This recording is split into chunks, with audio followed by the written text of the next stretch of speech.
You are a winner. Stand tall, be proud. In the face of doubt, you shout it loud.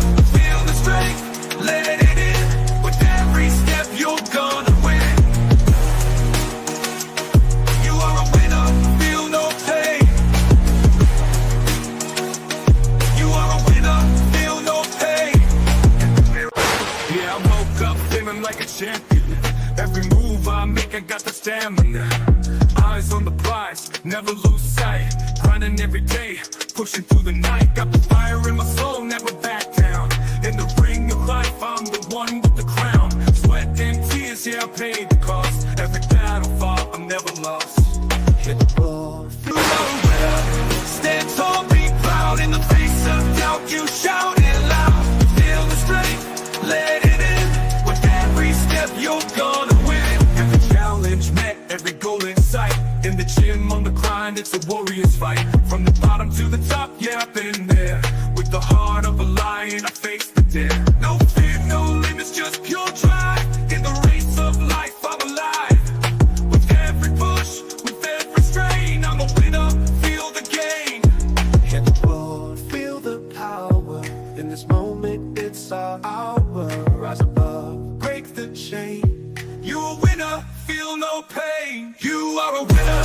Stand tall, be proud. In the face of doubt, you shout it loud. Feel the strength, let it in. With every step, you're gonna win. In this moment, own your name. You are a winner in this game. You are a winner. Stand tall, be proud. In the face of doubt, you shout it loud. Feel the strength, let it in. With every step, you're gonna win.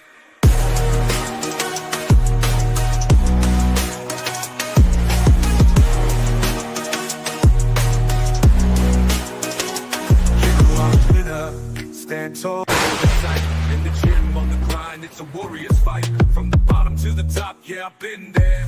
With the heart of a lion, I face the dare. No fear, no limits, just pure drive. In the race of life, I'm alive.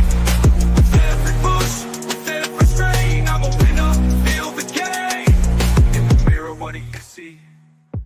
Out in the face of doubt, you shout it loud. Feel the strength, let it in. With every step, you're gonna win. Hello, everybody. Welcome back again. Welcome back again to BlueClouds Media, your trusted source for comprehensive Chelsea FC coverage. I'm your host, Nizam, with Stephen G, my co-host in the building. He will be joining us here in a bit when he get a chance. There's a lot here. We'll be looking at today's stream. There's a lot we'll be looking at today's stream.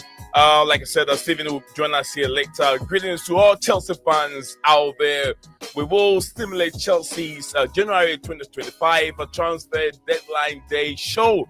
Today we'll dissect the most impactful transfer, analyze the potential deals, and simulate how the final hours of the transfer deadline day window unfold for Chelsea.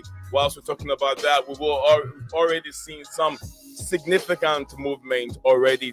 Done deals with Felix loan to AC Milan. Carney Chukwuemeka moved to Dortmund, and several other key departures. So join me as we dive into today's transaction, as also deals that have been done last minute, also surprises, deals that were being done behind the scenes, although the window was being closed, and also look at the whole squad we have. That we'll be looking at the Conference League squad, as some of the players have been on loan from other clubs. So we'll see how many Chelsea are going to put in and how many we've lost from the Conference League squad. And also we'll look at your insights. Also, you have to remember they're very, very valuable to us here on this platform. So get engaged in live chat. We want to know your thoughts throughout the stream, and also explore the possibility of getting to know your hosts and your subscribers. So make it a point to be part of today's stream. We'll be here analyzing each and everything that goes on the show. So keep the comments coming. Stick with us. We'll be right back with that short commercial break.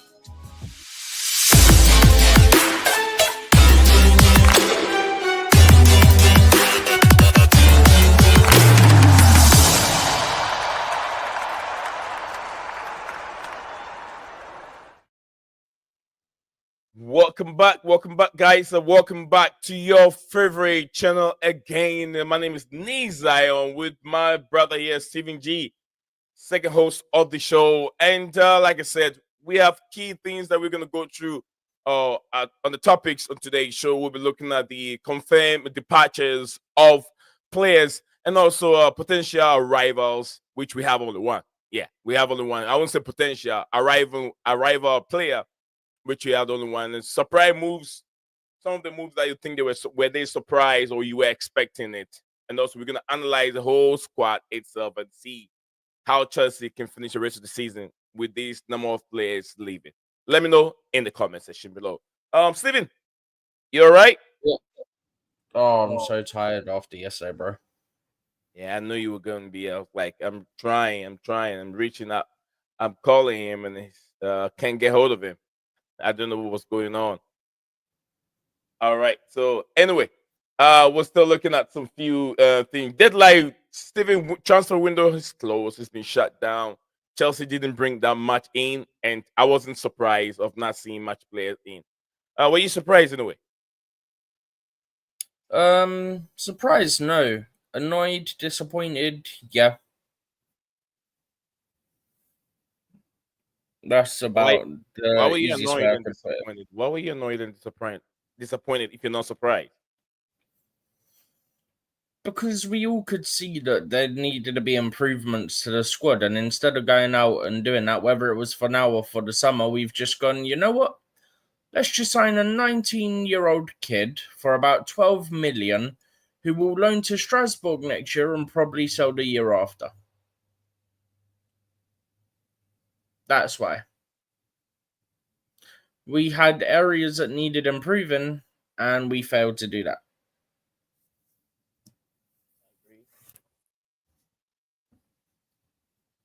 Okay. Where do we even start from? We're gonna compare some of the departures, details of the confirmed outgoing transfer with João Félix. Steve, let's start from Felix. By any chance, I'm not sure if you found any details regarding Felix move to AC Milan. No, I sent it to you, didn't I? I know you did. I think I sent it earlier, you know? I know you did. Wake up, Steven. I'm so tired, bro. I know you did.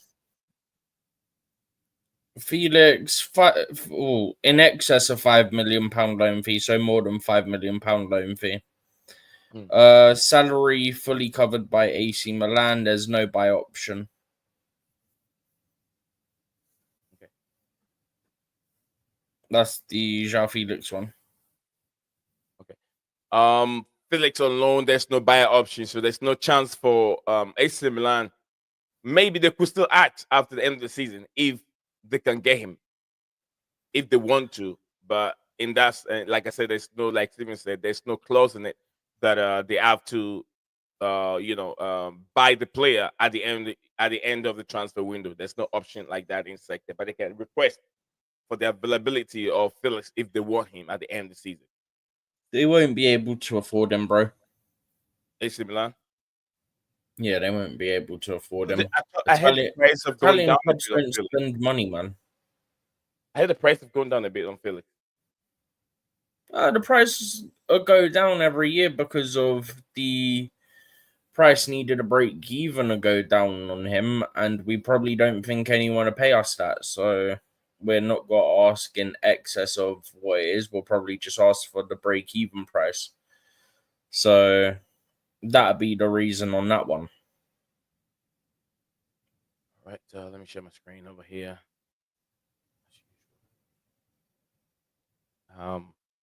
Sorry guys, if you're watching this live, we're on it. We're trying to get some the deals that were done yesterday.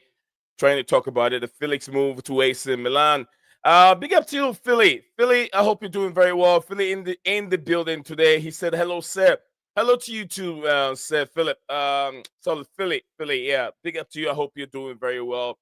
We're going through the players that left Chelsea, and you can see on the screen we have almost about 7 players that left the football club yesterday, with only one incoming, which is the Mateus. I think it's Mateus, right? Yeah. Uh, that's the only player we have in there. So Felix, we're talking about Felix Dale so far. What is added to the contract? There was no selling clause. We talk about Felix, so we're gonna move on from Jacques Felix. Disasi Steven. Disasi Aston Villa confirmed Axel Disasi deal done for 5 million loan fee from Chelsea plus salary covered. Can you break it down for us? Explain a little bit more of salary covered. I don't know the salary split on the Sassy. I don't know if Villa are paying all of it or if it's split between the two clubs. But I believe it's about £5 million loan fee again, with no option or obligation. Or Disasi. Yeah, I think it's another 5 million loan fee, and then there's no option, no obligation. And I don't know what the split is on the wages, whether they're paying 100% or if it's split. But what would you say the reason, in your opinion, what would you think the reason is with Disasi not joining Tottenham Hotspur? Don't you think he doesn't rate them as a big club? No, he didn't want to go there because he's a. Oh, I can't even say it. We'll get in trouble.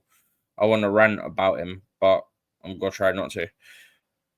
But at the end of the day, look, he basically, in my eyes, forced the club to do whatever he wanted the club to do, and it shouldn't work that way. Okay. He refused to go to Tottenham. Yeah. That's jokes. I'll have to tell you this in a minute because it's a story we've heard a million times before. Yeah. Philly said they're paying all the wages. Thank you very much, Philly, for that information. Okay, I didn't know that. But yeah, he basically kind of forced the club's hand. He didn't want to go to Tottenham. He only wanted to go Villa because he'd previously agreed terms with Villa. Just quickly on a side note, apparently Chelsea tried to hijack Matthias Tell's loan move to Spurs. Wait for it. When he was at the airport waiting to fly to London. Where have I heard this story before? William. We have a winner, people. We have a winner.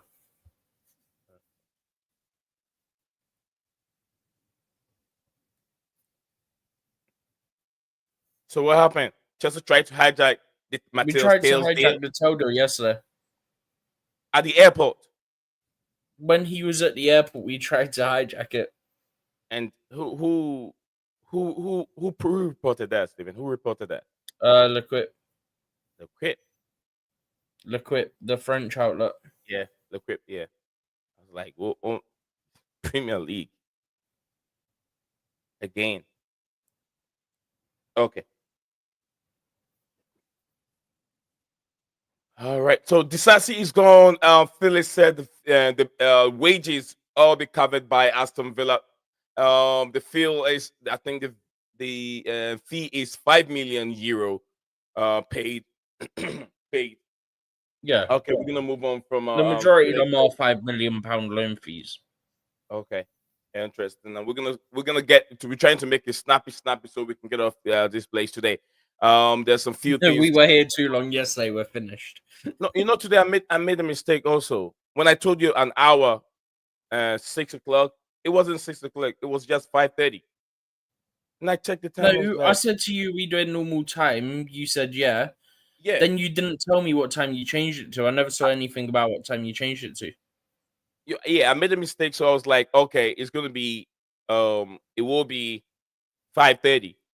Then I forgot to tell you it was 5:30, and I knew, okay, man, I can't do this. It's probably relaxing. Let him relax.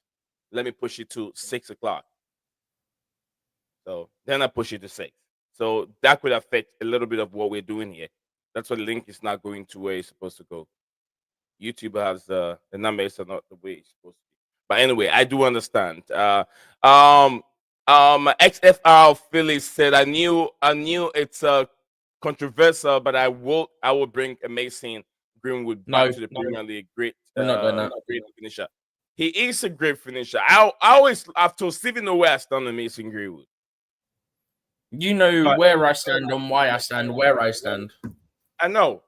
Whatever. Look, if Mason Greenwood's situation is debatable and it needs to be written, if people are willing to give what's his name, David Coates, if they're willing to give David Coates a second chance, why not Mason Mount? And what did he do? What did Mason Mount? Whatever the situation is, I know, but whatever the situation, I'm not talking about the same situation, like the same wrongdoing. At the end of the day, they've all done something wrong, and everyone have done something wrong in his life. They've given second chance. What Greenwood did was with Mason Greenwood's situation is the same person he is living with, and even married, and have a second more. That's okay then. Baby. Okay, that's okay then. Okay. So yeah, it was a mistake done. He has been corrected. No, it's more than a mistake. It's a massive effort, but he should not be playing. He shouldn't be playing what, Stephen? He shouldn't be playing. Playing what? He didn't kill no one. He shouldn't. He should be in prison. No way. No way. No way. Bro, don't get me started on this because I'll rant about this prick all night long. I will. No way. No way. I'm not doing it. I'm not doing it. I'll rant about him all night. I'm not doing it. We can't do that. It should be in prison. Oh, you know I can, and I will. I know the story. I know the story inside out very, very well. So that's why I said that can't happen. There's video evidence. Stuff has happened. He was a kid. Oh, that's okay then. When that happened. That's okay then. No, I'm not okay. People do things when they're young, but then as they grow up, they realize they've done something wrong. They have to learn from it. It doesn't make it okay. He was a kid, young boy. Someone might still sweep from a sweet shop. Yeah, okay. They might still like a 50p sweet. Sure. Not what he did. You need to forgive him. He needs to not the same. It doesn't mean he can't play football anymore. He's a human being. He shouldn't be allowed to. He should be locked up in prison. He should be locked up in prison. There are people living among us who have done mass murder, who have committed they shouldn't be allowed They're living with us. They're even living with us. They've even given us none of those people that have done anything like that or anything like he's done should be outside in the free world. That should not be happening. No, I disagree.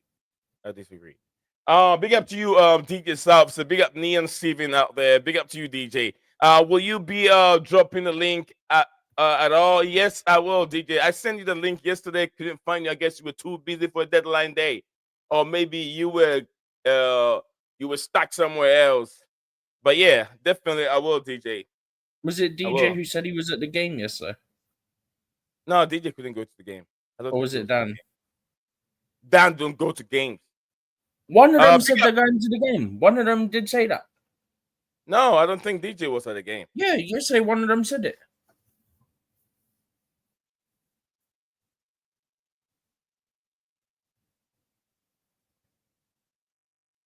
All right, DJ said, okay, he can hear us now. He said, I agree with Steven. As talented as Greenwood is, with what has happened with him, he don't need another bad situation at the club.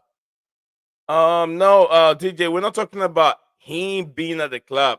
We're just talking about his situation. And Steven said doesn't even need to play football. He has to be in prison and whatever. And I said no. He does. I disagree.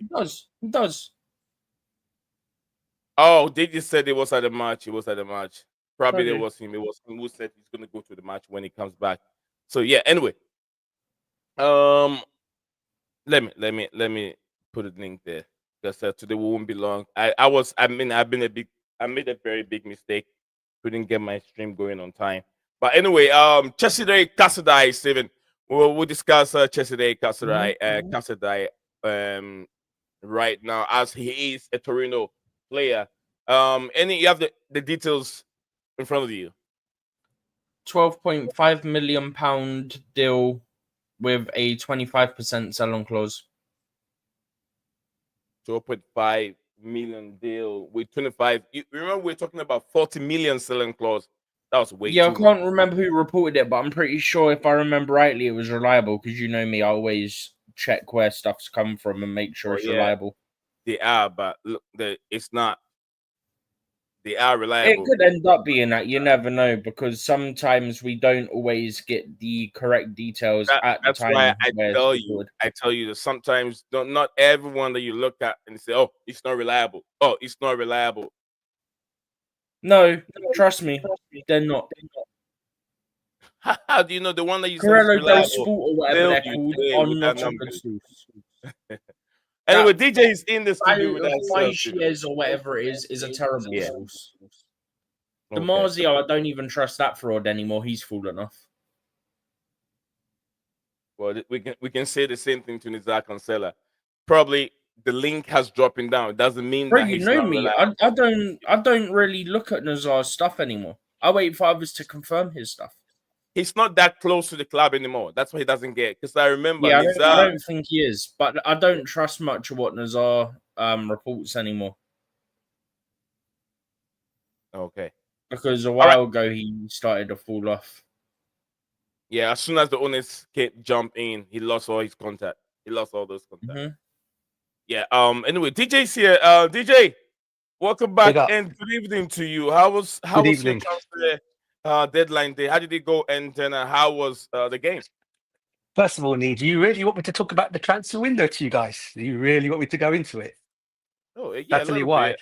I'll tell you why. Because I'm absolutely sorry to say this word on your thing, but I'm absolutely pissed. If you want to know, question to that transfer window. You know why I'm not pissed, DJ?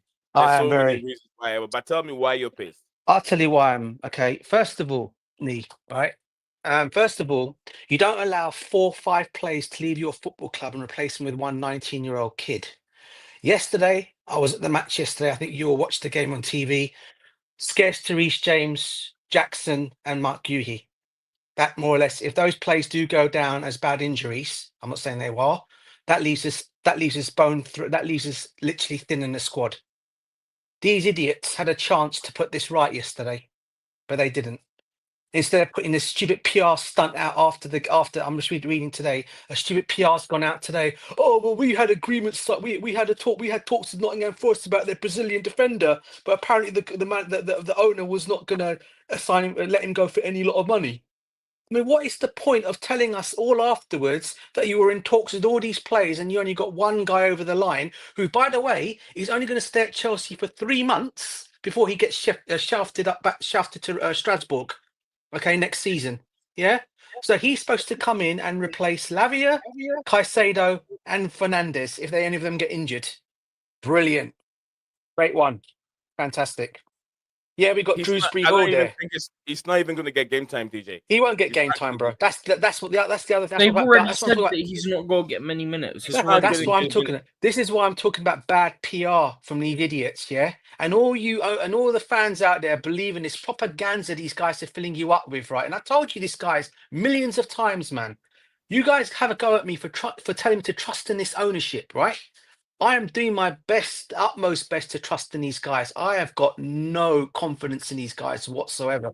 Maybe Bowley, maybe to some degree, yeah. But in this guy, the protest, by the way, I missed that protest yesterday. I was trying to get to that protest. There was only about 10 people there, mate. Yeah, Johnny Minerals was there. All right. I know there was Johnny Racist. I was trying to get there yesterday, and unfortunately, I didn't get there on time. But what I'll say is, it was good you didn't get there, DJ. It was more. But the bottom line is, yeah, from my reading of it, it was all on Todd Lasaboli anyway yesterday. It was all on him about the tickets. Yeah, because the fans are idiots Barley. that don't realise who makes the decisions on our club, mate. Yeah, so nothing mentioned on Barley, which was the main culprit in this whole thing that should be getting out of our football club.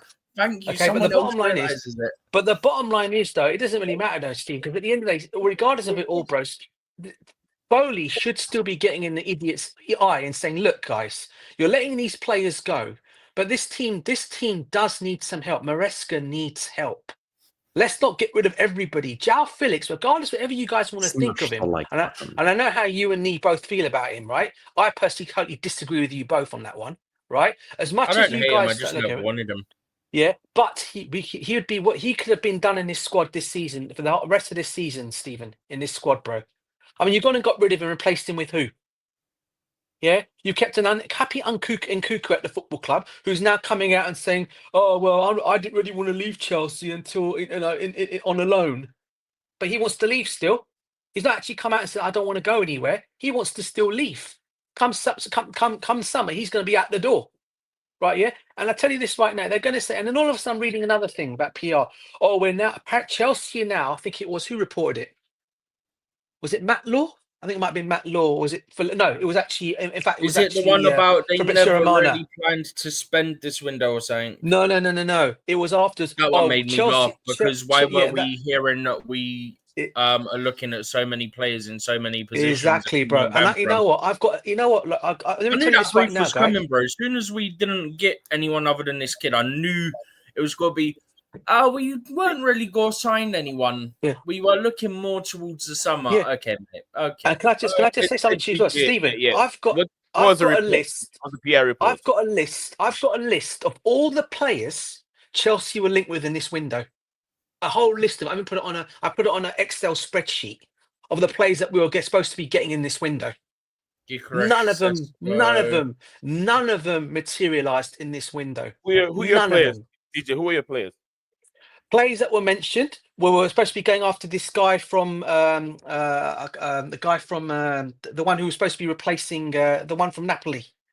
We're supposed to be paying 80 million on this kid, by the way, another winger.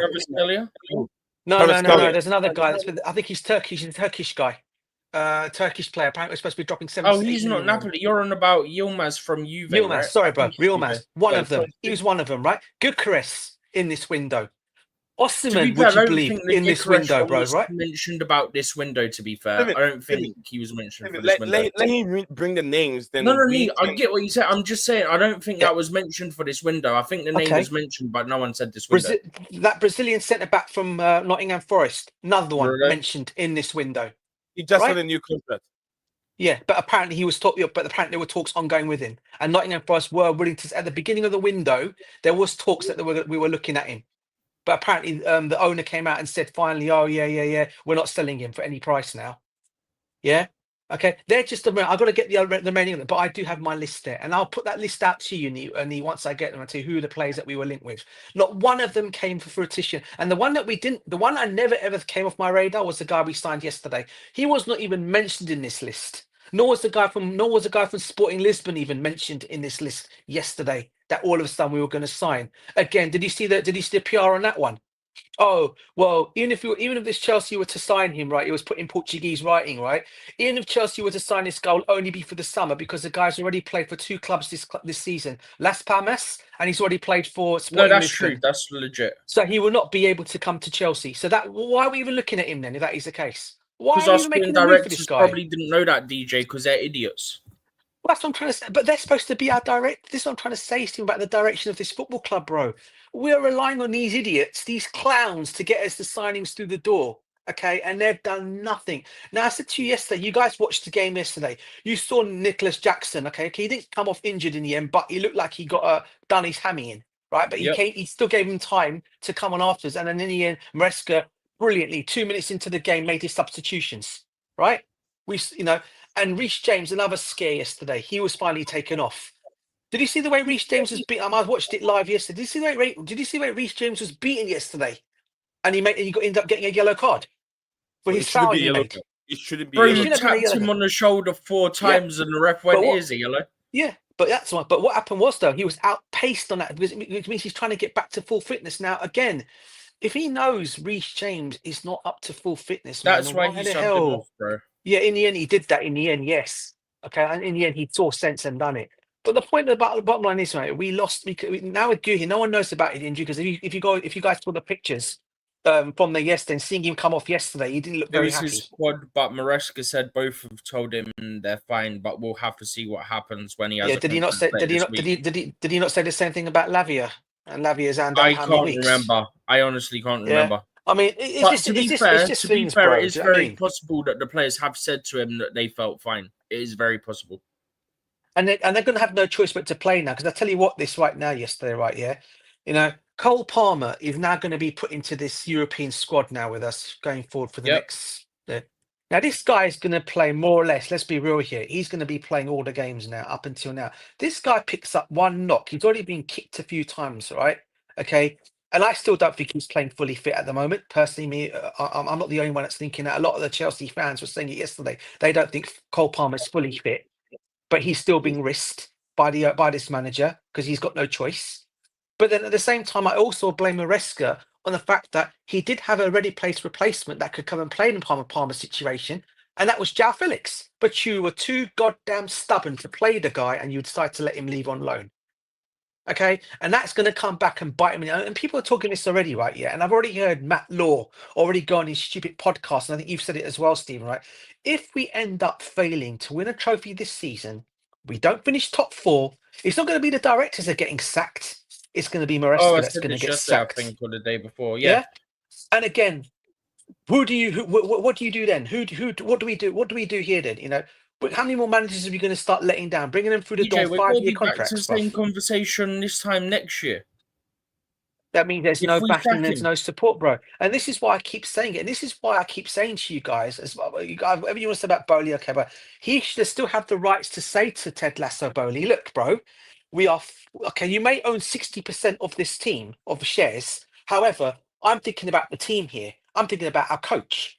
You're letting all these players leave on loan, but we've got no replacements to come and help him out. He should at least be having these sayings to Bowley about this. But clearly, he's either not saying anything or his word is just being kicked to one side by Lasso Bowley, right? You mean Okay. Bali, I'm presuming. Or Bowley. What do you call him? What was the name he made up for him, Stephen? I forgot. I made that name for him. Ego Baldy. Was it Bali. Baldy? Yeah, that's the key. Yeah. I mean, Or all this Ego is all to Baldy. come back. Take your pick. That's the Ego one. Bali Ego or Baldy, Ego bro. Baldy. That's the one. Ego Baldy, right? All this situation is going to come back and hamper us. It's going to bite us back on the backside. And I tell you what, I don't want to hear the fans coming out saying Maresca out come the end of the season. I hope you guys shout to the hilltops, yeah? Directors out, Barley out, directors out, Barley out, because that's who we need to be aiming these protests at next, if there ever was going to be one. I'll tell you this right now. I am livid with the transfer window yesterday. I don't care what anyone says. We should have done replacements. You don't let 4 players leave and get no replacements. And I'm sorry. And Nee, I don't know how you want to look at this, bro. Oh, I don't blame the owners. Oh, I'm not looking. Oh, I don't care what you say. I'm sorry, Nee. We need those players to have come in because if we get those injuries, bro, it's not going to be peak. It's going to be You peak know for what us, we're bro. doing when there's injuries coming?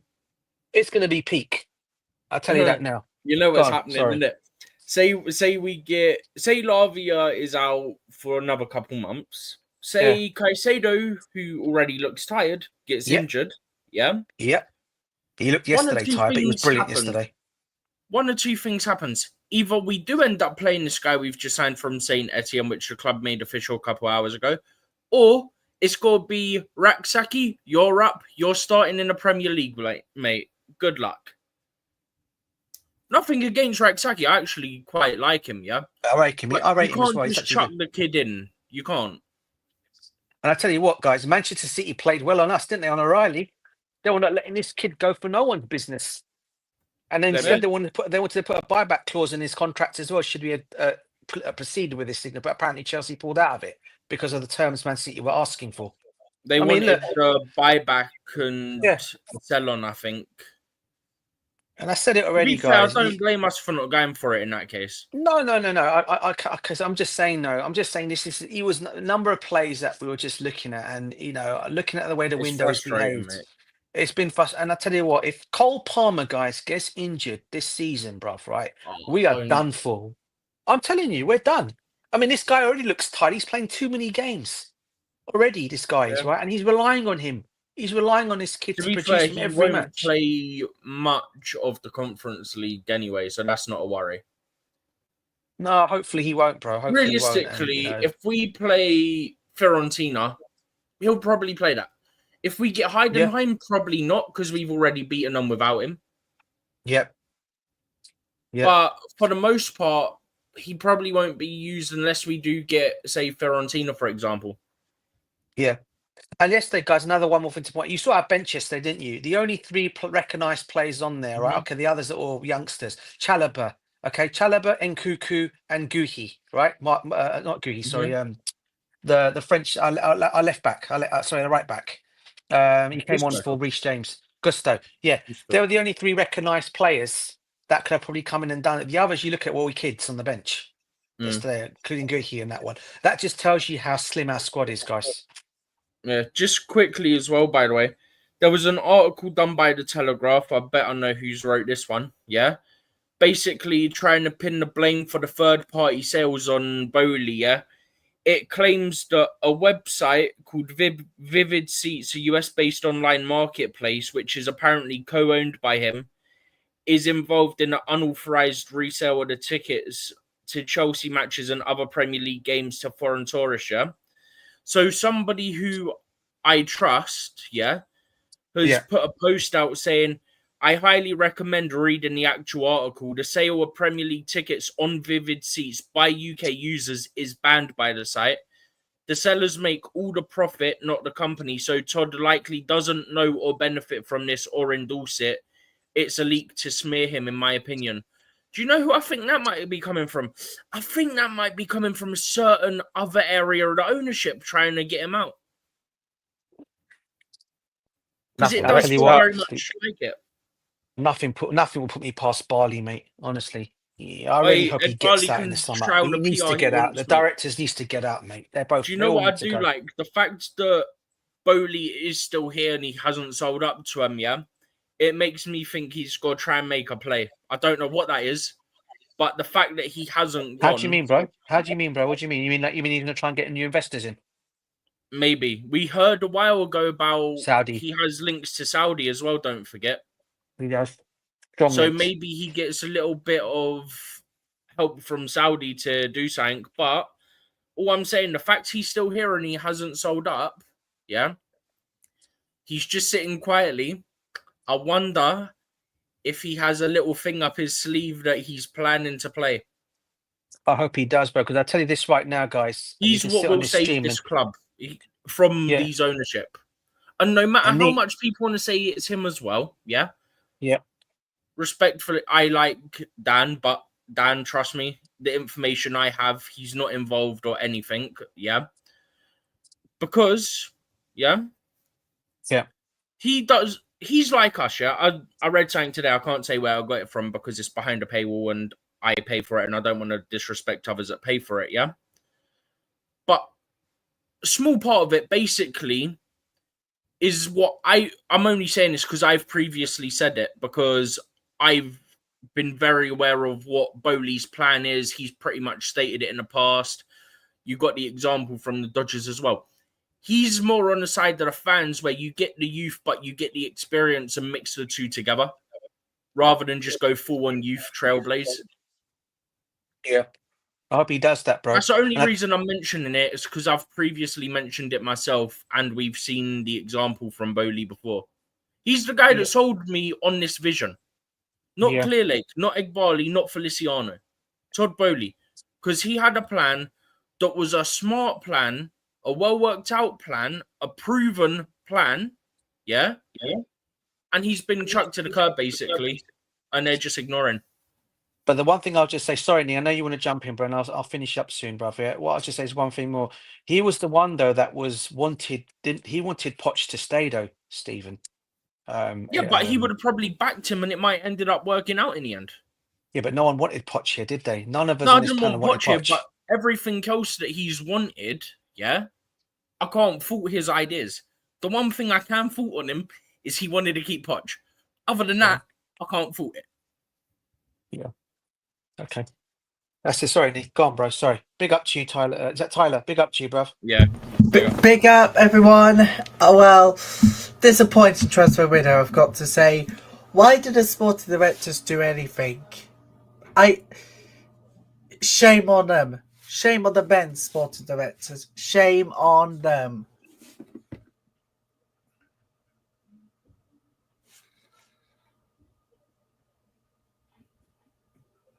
Smash the like button. Anyway, thank you guys for joining us on the show today. Were you going to say anything, Tyler? Yeah, they need to have their heads in shame. We could have got players that could fix the system. They ignored it. What players? The players, mainly the striker. We could have got a striker. What striker? The striker. For striker, Just the do you have in players. mind? That's just the players we need. The players we need. That's the problem here. We sign youngsters which don't have that experience yet. I have Again. had enough with these sporting directors. Why can't they take aboard the bigger players who, guess what, have that experience already from other clubs? Hands their heads in shame, really, to be honest with you. Thank you very I'm sick much, and tired. guys. I was going to talk, but I preferred not to say anything anymore. I wasn't disappointed. Like I said, I wasn't disappointed in the transfer window because I knew what was coming. So I didn't have so much hope that there was going to be much more incoming. Outgoing players, you have to look at the outgoing players, and we have to ask ourselves, do these outgoing players deserve to be at the football club? Yes or no? And then whoever we think that they deserve to be there, that can have a big cover up and help the team up, we have to talk about those players. But to me, none of these players that I've seen in there, besides Carney Chukwuemeka, with Renato Viega, he wanted to force his way out. He wants much more game time. And if you look at the position he plays, there's like more competition over there. So the best thing is for him to go on loan. João Félix, every Chelsea player, about 80% of Chelsea players knew that this guy, there was no reason to bring this guy to the football club. So what is wrong if we have to let him go on loan to freeze up space for others to get game time, or even for himself to continue playing football without him being at Stamford Bridge or being at Chelsea, not getting game time. So if you look at Caleb Walid also, him too is not going to get game time at Chelsea. So there's nothing wrong with him going on loan or being sold. Also, if you look at Ben Chilwell hasn't kicked the ball for how long now? The beginning of the season, he hasn't kicked the ball. He's been up and down in terms of the injury, and he needs game time. He doesn't even fit the system, and the manager have even said it. So there's no reason to keep Ben Chilwell at Chelsea. Going to Crystal Palace, a question for you, that Nee. makes a little bit sense. A question for you then, Nee, on that one. Just on that one. Just one question on that one for you, right? You're saying we don't need Ben Chilwell. Okay, I agree with you because he's not been getting much game time. Fair enough, right? Cucurella's like 2 cards away from being suspended. Like 2 yellow cards away from being suspended. Who do you bring in there? You're going to play Gusto on the left back role. Does he really play? Does he really need to play that role? Is that his role? Ask yourself. Are you taking something out of the player's He's gameplay 4 by yellows playing from on left? suspension, just quickly for. Yeah, that's my point. If that happened, that goes on the manager because Vega's gone and Chilwell's gone. It will be, the whole thing will be put on sporting directors. But they forget the manager himself made a statement that Ben Chilwell was not going to be part of his system. He needs to be sold beginning of the season. He made that statement. You're right, bro. Okay, he made that statement. Then if he's made that statement, why the heck are the stupid directors not saying, okay, he didn't want Ben Chilwell. Okay, I'll tell you what we're going to do for you, Maresca. We're going to go and get you a nice left back. Even if he's not an expensive guy or whatever it might be, but a nice left back cover just to come in, just in case Cucurella gets suspended or he gets injured, right? You need someone there.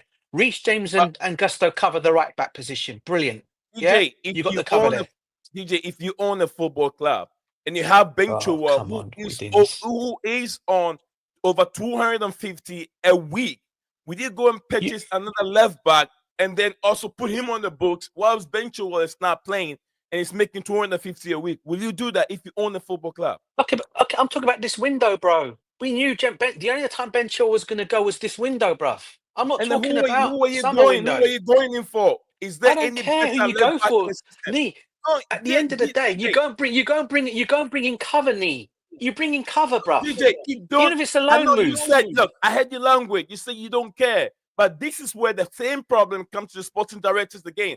What did these sporting directors do? Or they went in and just brought in because anyone they're rubbish. else? They're not supposed to be here. Because they're treating our football club like Brighton #2, and we're not. We're Chelsea Football Club. We're not some tin pot football club. No, hold on, DJ. You said they can just go and bring someone to the football club, which is wrong. Yeah. You have to look for the right profile player, and maybe for cover, they haven't found the right profile player yet. Stephen, you can go me on this one, bro. I mean, for cover to come in for left back cover, if Cucurella got injured, though? Who was there? You won't like me on this one. You won't like me on this one. I'd actually go for a big name left back. personally. And who is there if you're going for big name left back? Who is there that you can bring in this I'll give you an window? answer. My ideal, Me. I got do an you want answer. to know my ideal if I'm talking experience I left got one back? straight. Go on, You, who do they Stephen, play first. Go on. for? I tell you what, the who do one they I would play have gone for, Stephen, I know he's available, is the Portuguese might- left back from PSG. They let him go, Oh, didn't they? Nuno. Yeah. I'd have brought him in. No problem. We're supposed to have good. We're supposed to be having good working What's relationship his with name? PSG. The Portuguese. Do you know who I was thinking? Do you know who I Yeah. was thinking? How old is he? How old is he? It don't matter, Nee. He still played at the highest level. Right, DJ. And Stephen. I'll come back to you guys. Nuno at PSG is 22 years old, by the way. 20 what? 22. He'll be 23 in the summer. Okay. Junior, big up to you guys watching this. Like, haven't read any of the comments at all. Just trying to pay attention to the conversation and the the discussion here. And it's gonna be back and front because I see something different that some don't see. And I'm not gonna go. I'm trying to be on the other side, to all right, Junior said it doesn't make any sense to let 6 players leave and not replacing them. Since they have weakened the squad even more than it was before. Mas, big up to you, Mas, from the Mas Sports World on YouTube channel. He says that you got some replacement and we got nothing, and we needed an attacker for all the matches ahead coming from him. Well, I don't think that Mars. If you look at the way you play against City, I don't think your team needs a striker.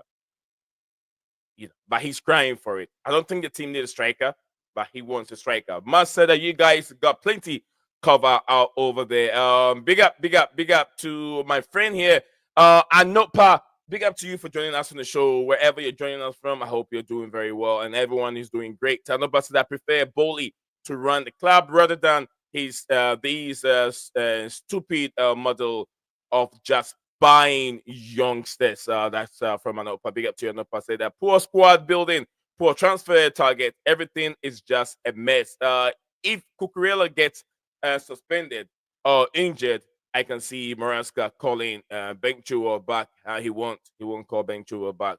He won't call him back if he gets suspended because then he's stuck here. Say Cucurella gets 4 yellow cards, 1 each in the next 4 games, yeah? We aren't going to recall Chilwell because then he's stuck here till the end of the season. JJJ77 said that has everyone seen the Telegraph report on Todd Bowley today? Absolutely, we were just discussing. That's the one that I was just referring to, Nee, with the tickets and stuff with that Vivid Seats website, yeah? But I said I think it's something to do with a certain part of the ownership group, yeah? Other people are on the same side as me. I've just seen someone say that Clear Lake are feeding fake stories to the media to smear Bowley now. It's a resale platform. There's also listings on there for Beyonce London dates. It's just bad journalism. I promise you it's not unauthorized. They aren't just selling seats from a bunch of major team season ticket holders reselling them. The league has a deal with that company. It's that simple. So people are onto it. They know that the journalists are just trying to start stuff or that it's Ego Barley trying to smear Todd Bowley. We know this. Exactly. JJ77, big up to you. I think the first time seeing you on the platform, and I want to wish you a happy new year on BlueClouds Media YouTube channel. Welcome and welcome, and then happy to see you being part of this community. We're gonna go back to Rally. Maya is joining us on the show, but before we get Maya on the microphone, there's more. And I'm gonna ask DJ. DJ, there are a few questions. I know you've been around Chelsea, you've been around the Premier League for quite a long time.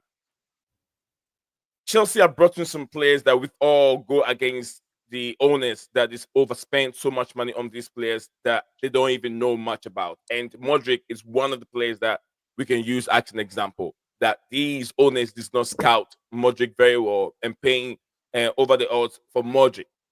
We can all agree on that, right, DJ? Can you agree on that? I think I mean, I didn't mind him because we obviously gazumped Arsenal over him, but I would not have spent that kind of money on him that we did. So we because he are was a agreed that talent, we they started overpaid. moving him. But that's Yeah. another one where Egbali was personally involved, by the way. Yeah. Okay. He I'm was trying involved to in the build up. Enzo Fernandez one as well.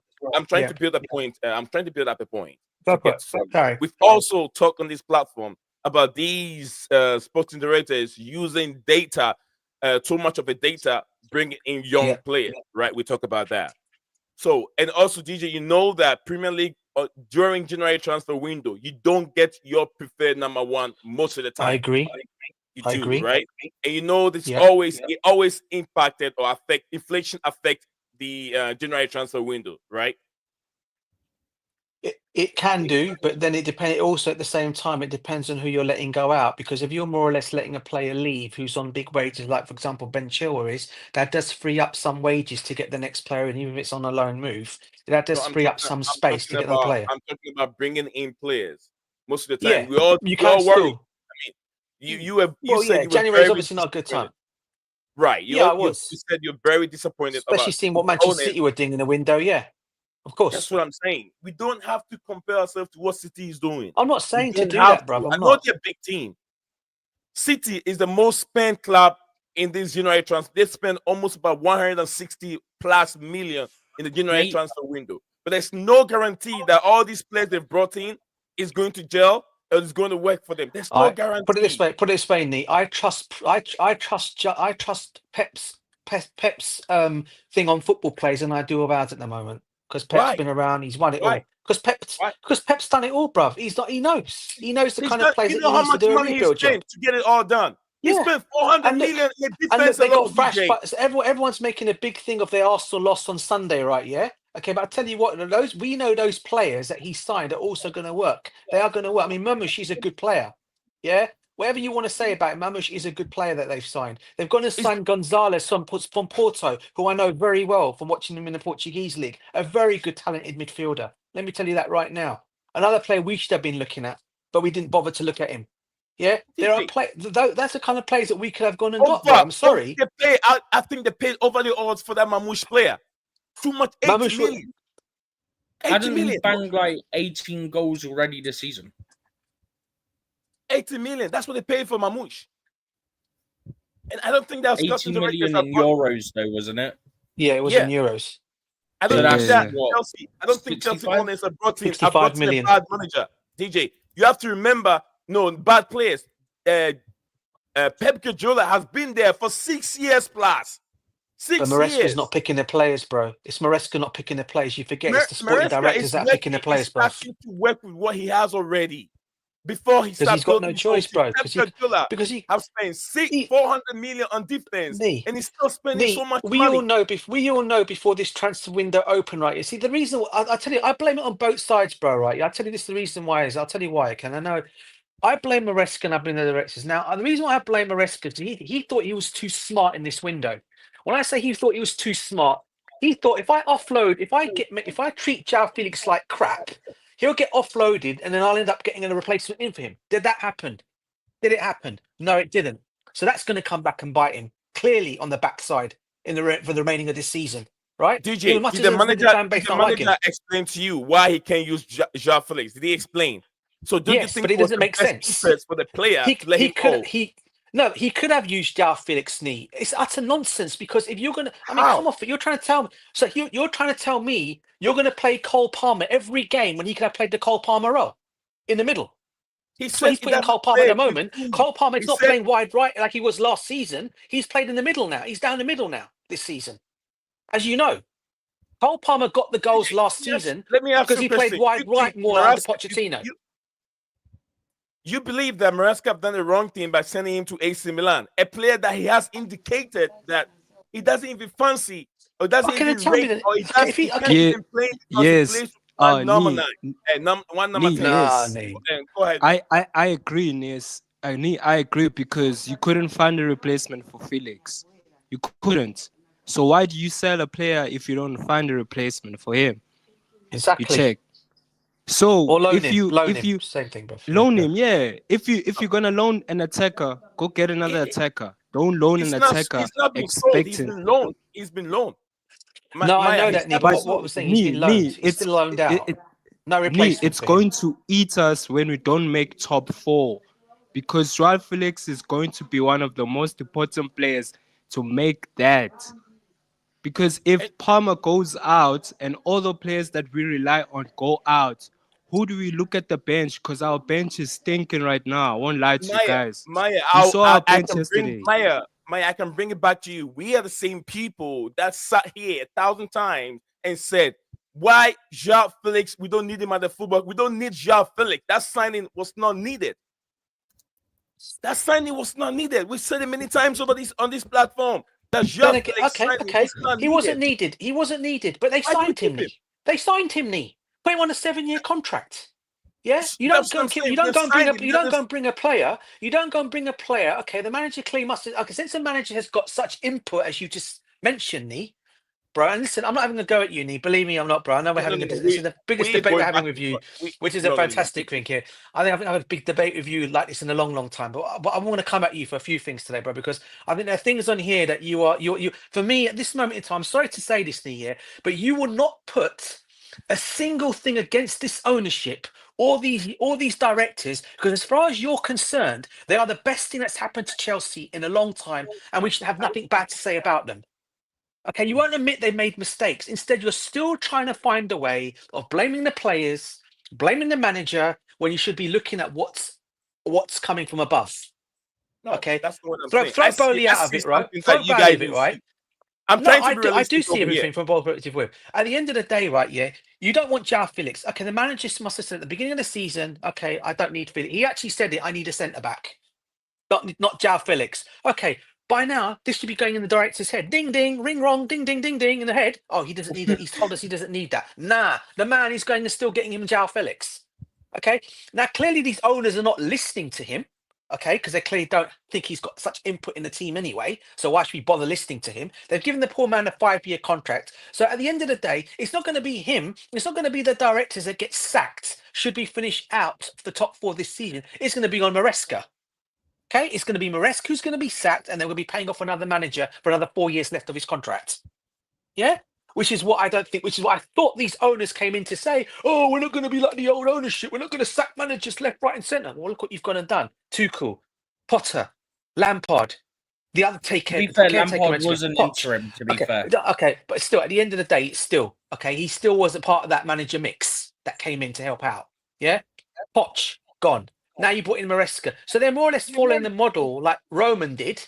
But you see, Roman's model was, if it wasn't working, he'll bring success. In other words, your manager's not working, you're out the door, mate. I'm bringing someone else who's going to come and do this. And boom, we winners. We go and win trophies. We win things. These guys have got no clue.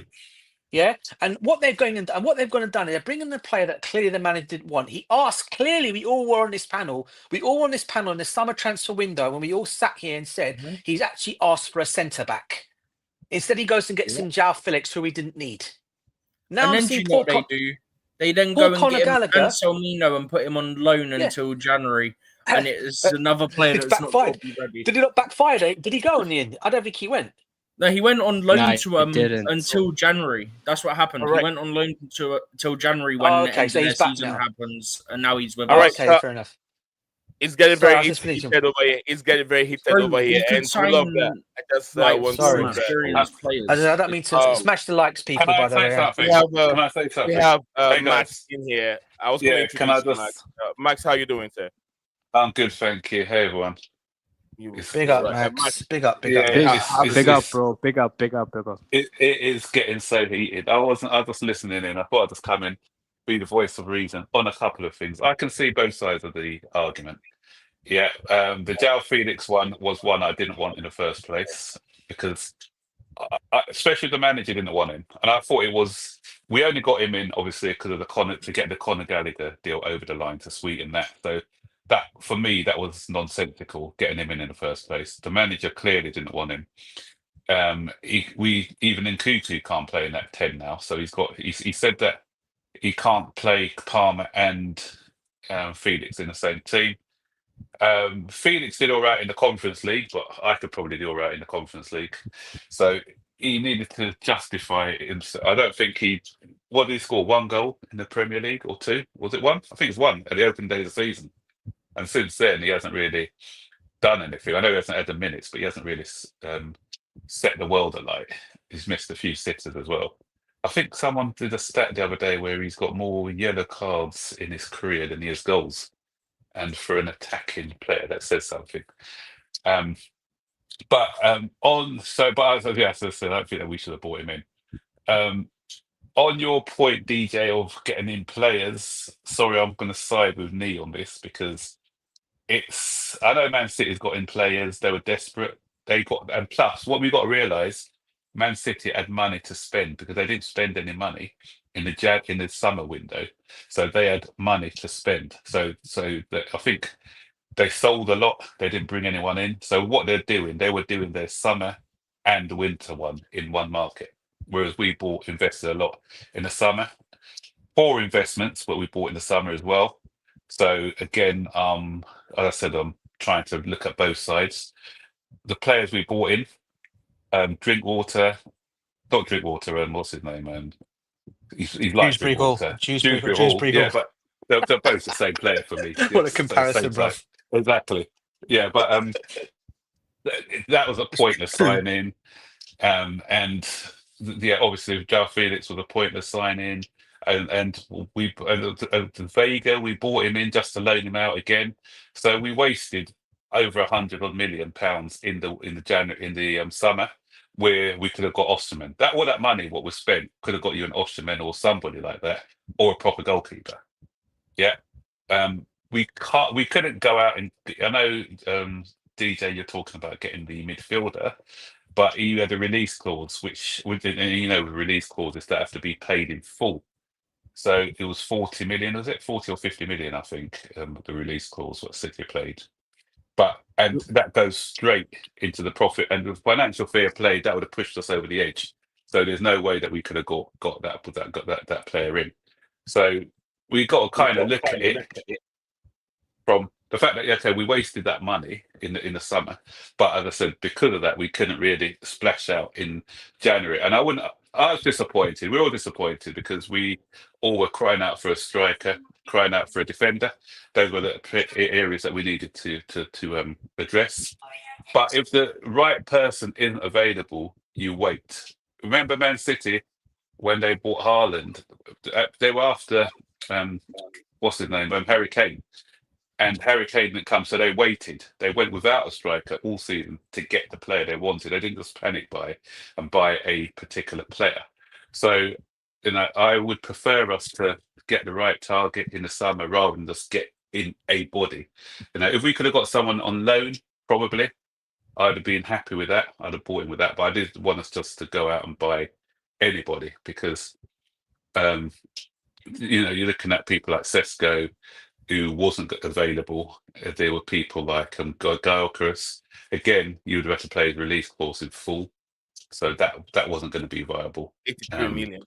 You can't do I'm not sure what was happening with Osimhen. They said they're not going to revisit that, which they did all the work in the summer. I'm not sure what's changed between now and then. So that's a bit of a mystery to me. But Matt, I'm not touching you off with the Osimhen deal. If you do Osimhen, it means that you're going to have a Senegalese and then a Nigerian at the same time during the January African type of nation. You lose all two.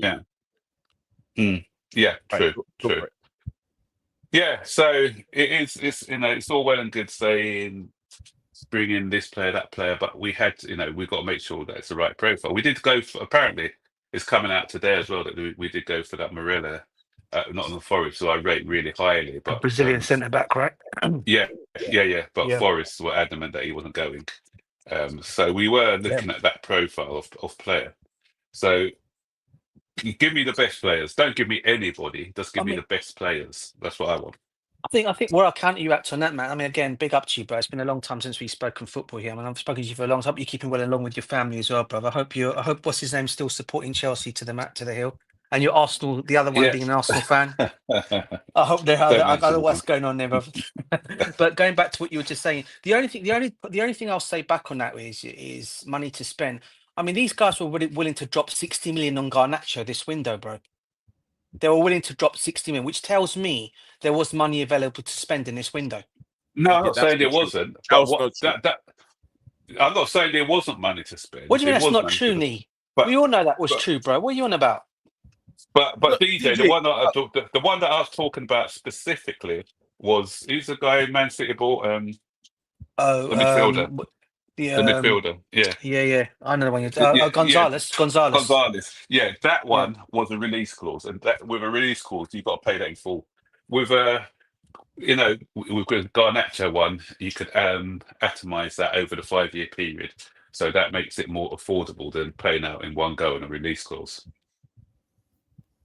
Oh, okay, but I mean that's what we. I mean, but still, I mean, he's saying it wasn't true, but the news did. It was actually apparently over that they were going after Garnacho for that kind of no, like money. I'm But not obviously, saying that they were not going after Garnacho. Chelsea always make inquiries, players that are interested in him, but it doesn't mean that if the player that Chelsea make inquiry in or asks about his availability, it means that he's coming to the club. You I get what didn't I'm say saying? he was And his coming, Nee, but I'm media, just saying they were willing to drop the money on him. That's my point.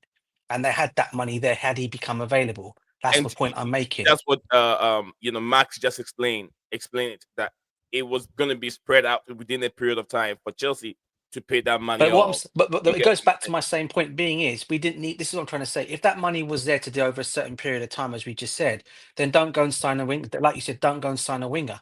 Then clearly that money's there. Try and go and get it. And they're saying there's not many strikers available out there. I can throw one out there, and I know people don't want to hear his name, but I tell you, but I think even though he'd have his coming on a 6-month loan, because I don't think there's any use for him at Juventus at the moment. That's Vlahovic. Whatever people want to say about him, he could have been a prime target to come in at least for 6 months to help out our strikers, at least for 6 months with no obligation to buy. DJ, No, how he often wasn't do the you right watch this player? profile. He's quite injured as well. Yeah, He's how injured. often do you This watch guy, this Vlahovic guy, DJ? well, Vanovic wouldn't I work didn't in want the him, Premier Bo, but League. he would at least he would have been No, something. I mean, there was he also he Jonathan wouldn't David work has in the been Premier mentioned as League. well. DJ, you're DJ wouldn't desperate. work in the. You are desperate. Vanovic Bro, wouldn't work in the Premier League. If but he's look at struggling in Italy, which is a softer league, I mean, it's when he not plays you know what?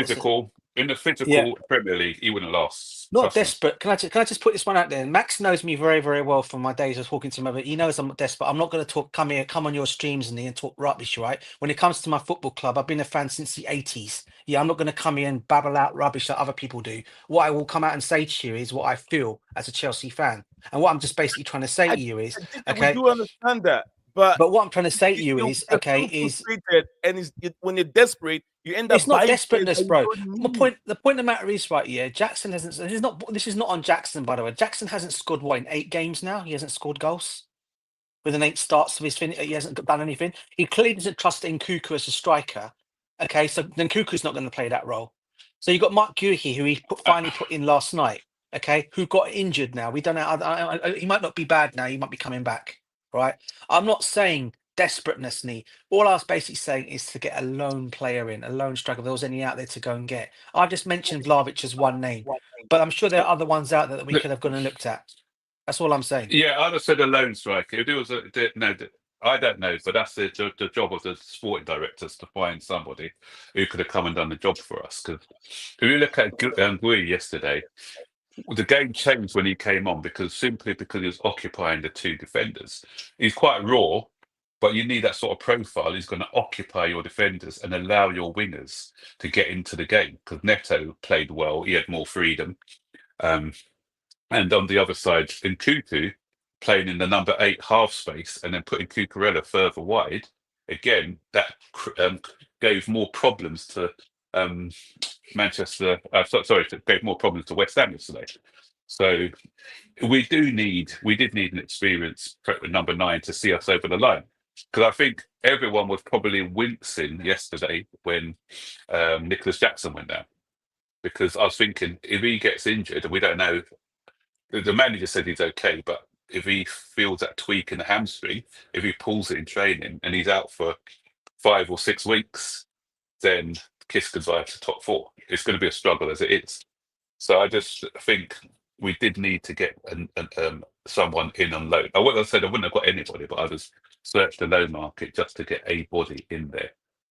Even the guy Ferguson who West Ham bought. If we could have got a loan deal for him, maybe. I'm not saying that I rate the guy. He's but injury prone as well. I know He's he's injury prone as well. He's somebody I didn't want, but if it's needs a body in, and he wouldn't play a lot, he just come in as cover and on the bench.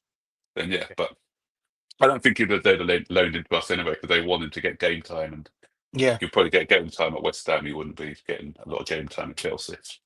So it's a difficult one. All right, getting heated over here, and guys, the I'm not deadline eating anything, mate. transfer window has been closed yesterday, and we were here for a whole about 6 hours live stream, almost about 6 hours of live stream yesterday. Yes, And I was here majority of it. I was here right from the first fight. The whole squad was here yesterday, and we went through. But today we're reviewing all the players that have left the football club, and we talked about incoming and outgoing. We had only one incoming young player who arguably he might come up and do some job, or maybe not. So wherever you're watching us from, a big up to Kimso in the building. Kimso in the building says you can't even beat City. Man said Kimso needs Zion. A big up to everyone watching. JC in the building also. JC, once in a lifetime, Kimso, we hold 2 UCL trophy. Right, absolutely perfect. That is true. Lost to Real Madrid in 2022. While right, winning. I'm off, guys. Hold on. I'm off, guys. Hold on, Tyler. Let me land. Okay, please. Not UCL. I'm not talking Jurassic Park age of the dinosaur. Okay. Kim So said you can't even beat City, yeah? Has he officially left the club? Steven, hold on. This season we'll win. We will win trophy before you.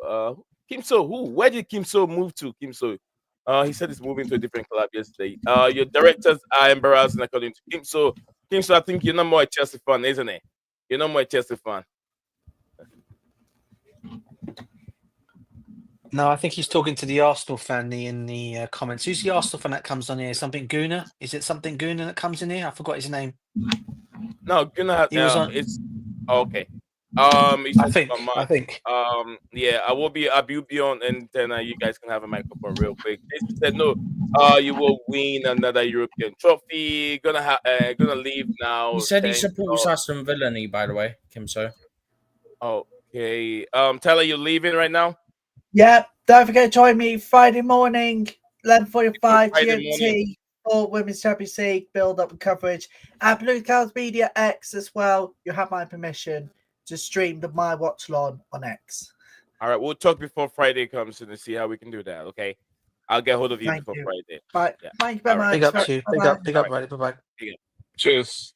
All right, Aston Villa from Kim So. Okay, Kim So is finished from me. Okay, I'm joking to JC. I'm talking to JC. Okay. Good to see Kim So ain't supporting Chelsea anymore. I'm tired of his negativity around our club. Oh, is he supporting that? Oh, really? He's the one gone to Aston Villa, is he? Oh, no. Bro, if you really support the club, you don't leave to go to another club. Even I agree with that one. You don't do that, man. Damn. All right, so we come back to you guys again. I know Steven wanted to, say something. I get a little bit when I'm trying to go through some of these comments. But Steven, go ahead. You were saying something in regards to what we have. Max, Max, thank you very much. Maya also is back here on the show. But Steven, go for it. I know. I was saying Kim So was saying he's leaving. As he officially left? Is he got to stop chatting rubbish about our club now? Because if you support a club, you stay with that club, you support that club. That's how it is. You can't pick and choose who you want to go to. Also, you really think Aston Villa will go in the Champions League? Are you mad? Bro, he's a glory hunter. He's a glory hunter. Aston Villa go win the Champions League. Is he mad? I don't take these people seriously when they say they're leaving the club. These traffic light people, I call them. If we beat Villa to Champions League spots and Villa don't win anything, he'll be back, and then he'll chat rubbish about the directors again. Look, I've spoken crap about the directors. I think they're pricks. I've spoken crap about Clear Lake, mostly Ego Barley, Ego Baldy, because I think he's a prick. That's different. I'm gonna go support another club. That's embarrassing. That's embarrassing. I mean, that's where my issue comes in. Me and DJ have been supporting Chelsea for years. Yeah. I think I started in the 70s. DJ was what, 80s? I did, yeah, with Ken Bates.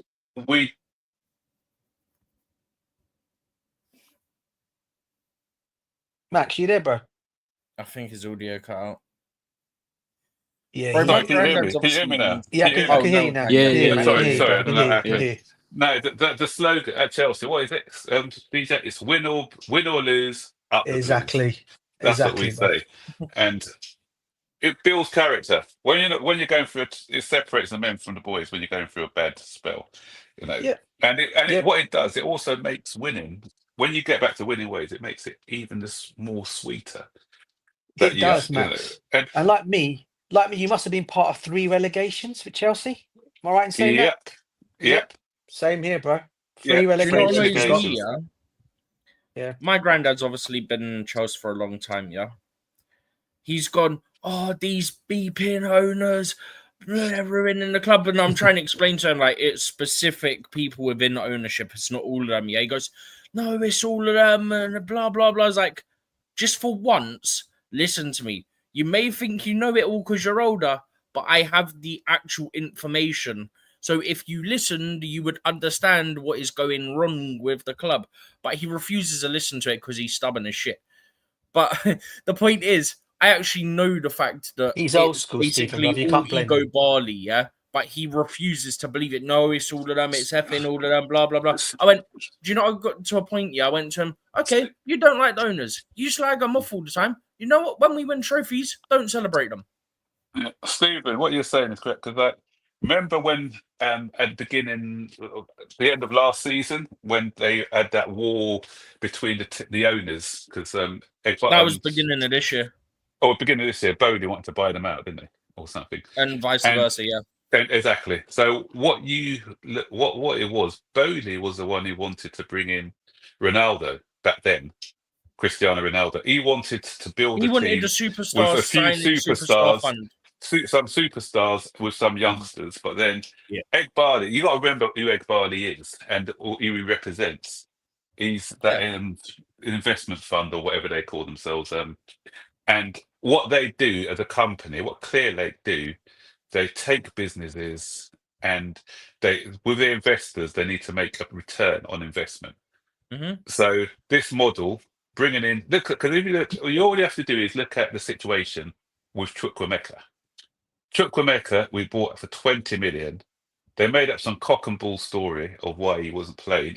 We could have done with him in periods over the Christmas, but they said, "Oh no, we can't play him." And obviously, Maresco's the fall guy because he's got to say. I'm sure Maresco would have Maresca's a loved to full have guy played him, because he's got to but be the he guy was that faces told the press he before was every game and after every game. exactly. He was told not to play this guy, and so we set because if you look at this deal alone, but you know how much they put in, £40 million as a buy clause. So that's because that's also his one. release clause as well. That's 100% return on investment. So he can go and say to his investors, "Look, I've made 100% profit on this player." That's why we're buying young. That's why we're buying young, and they want to sell these players off. Like Casadei. Okay, we didn't make a profit on him, but then we've got a sell-on No, clause with him. we did. Because the Yeah, we way made a slight amortization profit. works, we made With small profit. amortization, and plus we got a sell-on clause in his contract, 15 to 20%. We're getting 5 million for a loan fee for both of Desati and João Félix. We're getting 5 million and not about paying 2 their million wages. for Carney as well. Yeah. So, and eventually, it'll work out for Chelsea because if Felix has a great season at Milan, what he does, it puts him in the shop window again, and then someone will buy him and we'll make a profit on him. So, and with Vega, you can see with Vega, they say he's coming back. He's not coming back. I'll be very surprised if Vega comes back. He'll go and they'll make a profit on him again. So we can't get attached to any of the players who are at Chelsea, especially that's why they've got that model of young players at the club. And Max, that's a quick model. question with you. So, Would you worry? yeah. Would you think they'll use that model on Cole Palmer eventually? It's impossible with of Palmer, course bro. they will. They will. If someone comes in with 150, 200 million, he'll go. Don't get excited about that Esteban William either, because I'm telling you from now, you heard it here first. He'll have 4 great seasons at Chelsea, and then he's off to Real Madrid for 200 million. Trust me. I mean, if we get 200 million for him, mate, I'm not complaining. I'll be honest. Yeah. When Facts, he that's when your he's At that facts. point, I'm Yeah. like, but fair listen, enough. No, listen, Leo, why are you that's not listen, money. complaining? if he Why fulfills won't That's you his money. complain, Steven? potential, yeah, if he Why won't you fulfills his complain? potential, trust me, he'll be Why- going for 150 to Yeah, but 200. why shouldn't we? Why shouldn't Chelsea fan be worried if this is the way we're gonna see the team moving forward? Nee, if you get 200 million, yeah. I don't care with about. the way the I don't rules care I want to about be 200 million. successful. work, yeah. Do I you know don't I how care prefer about to much keep money. the player. This I club prefer will to not keep be the player. we successful if we're never had selling the same all our energy young for players. Hazard, guys. What about This Hazard? club Because we won't sold be Hazard for successful if that's how we're 140, gonna run bro. the club. But then, if for example, as we just said it on here, if Todd Bowley comes with new investors to buy out Ed Barley, then I can't see that happening to the players. He might go down Do a you not completely add different that model to and not this, sell them TJ? place. Would you? Yeah, I was going to. Yeah, go on, Stephen. Go on. It's I not want to hear Max's view on even that one as well. Egbardi Yeah, and Feliciano he has to buy out, right? Because the actual. So I think, if I'm not mistaken, I think Egbardi has a small personal percentage, and this is why, whenever we talk about ownership, I always say the Clear Lake investors is the majority. Bigger. Todd Yeah. Bowley has the majority of any Individual. individual. So if he can bring in 60%, right? investors and he can go Yeah. to Clear Lake, this is what I'm offering your investors. It's a profit on what you like they put in. Yeah. They Yeah. have to take that to their investors. Do you think their investors are going to say, nah, F off, we don't want that? Because if it's a big return, I tell you what, they're taking it. Yeah. Because it's We want not. to hope that happens. That's where I think people get confused. They think it's specifically Egbali. I'm not saying this is what's happening with Max and you lot, right? But other people, their thing is, oh, Egbali isn't going to sell. No. Egbali isn't. It's not his share. It's he represents the majority of the share, which is the investors. He literally has to take to them the offer that gets put to him. Yeah, he's only got about 3%, I think, in Chelsea himself, or something And like Bodie, that. I Yeah, think, has it's got not. about 12% or something.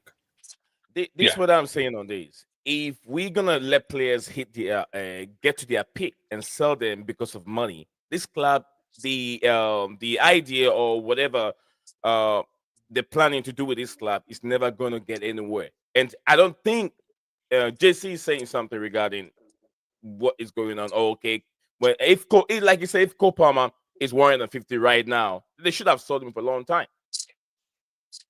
Because if every player hit his peak, bringing Estavio Williams, he comes to Chelsea Football Club. One season he has an outstanding one season with Chelsea. Then we sell him for 80 million, 90 million, or maybe 200 million. Why will you do that? Then why are you building a team for young players? But You're are they building building them, a team keep though? them together for 2 years, They're not. 3 years. Go But ahead. are they building a team, or are they just getting players to increase their value? That's what we got to look at. What is their Yeah. model?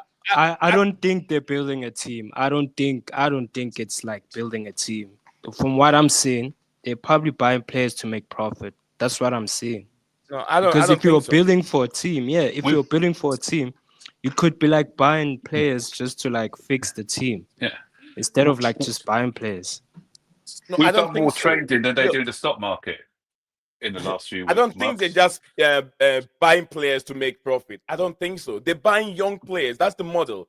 Everyone is But doing look it. at look at the last window. But look at the last window. As I said, we do more trading than I've seen in the stock market. We've done 6 months of João Félix, 6 months of Vega, And he's on 18 a months. 7-year contract. And he's on a 7-year contract as well. Yeah, the big contract. Why? Because they can get more money for them. If their contracts run down, the value of the player goes down. So they're not on these 7-year contracts to preserve them.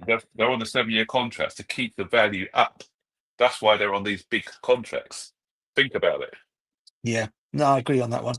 I don't like it, but what I've seen in the last in this last window, and the fact that players are just coming in and out, and with look at Sterling. How long did he last? Since we brought in the players, who's been there? We've got Sterling. We've got Koulibaly. He wasn't here for long. He was bought by these new owners. Yeah, Max, DJ. All of you know that if Sterling has end product, if Sterling was that good, I didn't want Sterling. Club. You get what I'm saying? If he's that good, if he's producing, if he's helping his team, he would have still be at the football club. I know Koulibaly. They didn't give him a chance. If he had one poor season, he's inexperienced now would be vital for Chelsea. Oh, definitely. No, I think But I mean, what he was there for a season. I think Koulibaly was being sold at the right time. If you look at his Koulibaly's age, if you don't sell Koulibaly to this Saudi team and make profit off him, he would have gone for free. Yeah, make profit, exactly. Make profit of him. Yeah, but what's better? But what's better, Nate, making a profit of a player or having a player who's got the experience who could have helped the Colwills and other players? If we want to be a serious club again, then we can't just play with youngsters. Because look at Colwill made a mistake yesterday. He's got no one besides. When Silver went, we've got nobody there. We've got all these 20-year-olds and our most experienced players, 26. Only a team in the league who hasn't played a player over the age of 30. And we could probably go the whole season like that. So do we want to be competitive? The only one that's over 30 is Bettinelli. Yeah, but he hasn't played for I mean, we talk about. Do we want to be competitive, or do we want to? So they need to prove to me that they want to be competitive. And this model of getting in 23 and below, it's not going to make us competitive. Let's be real. Stephen Michaels, big up to you, Stephen Michaels. He said, trust the process. That's what I do over here. I know, look, I don't know why we Chelsea fans, I don't know why we Chelsea fans are criticizing what we're doing when other football clubs are copying what we're doing.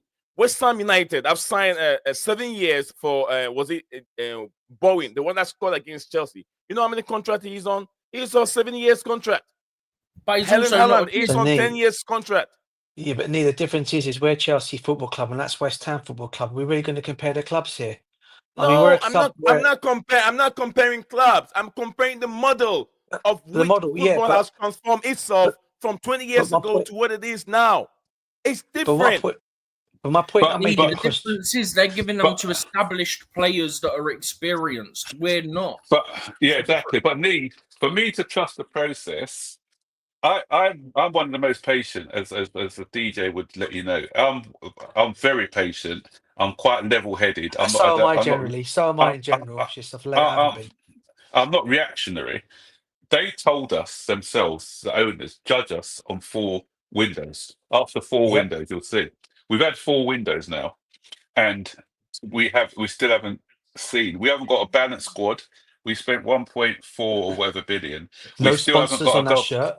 We still haven't got a goalkeeper of any note. We still haven't got a striker who's going to score us lots of goals. We've invested in players who are more suited to the hospital bed than they're on the football pitch, because availability is key. And when you've got a player like Lavia who never plays, and the other thing is, we bought this midfielder in the window, and only to be told that he's only in the side to observe and see how we play to get ready, because he's only played 17 games or something ridiculous. 3 months max. So why didn't we just bring back the player, the guy who's killing it in the French league, Santos? Let him continue. He's not going to grow by playing in our development team or reserve team. Let him play for Strasbourg. Let him get this development there, because the idea of Strasbourg, and you've got Leroy Rosner there, is to play similar football to what we do at Chelsea. So if people come, they'll get used to the style that we're playing at Chelsea. That's what the whole idea of this sister club. So you'll be better served there. We get in Santos. Santos will get games. And the fact that they try to gaslight us and say that the reason why Santos isn't coming back is they don't want to ruin his game time. Can't you think, look, we're running Caicedo into the ground and Enzo Fernandez into the ground. That's why in the second half of games, we start to drop off. Yesterday was slightly different. But in the last few games, we've been dropping off in the second half.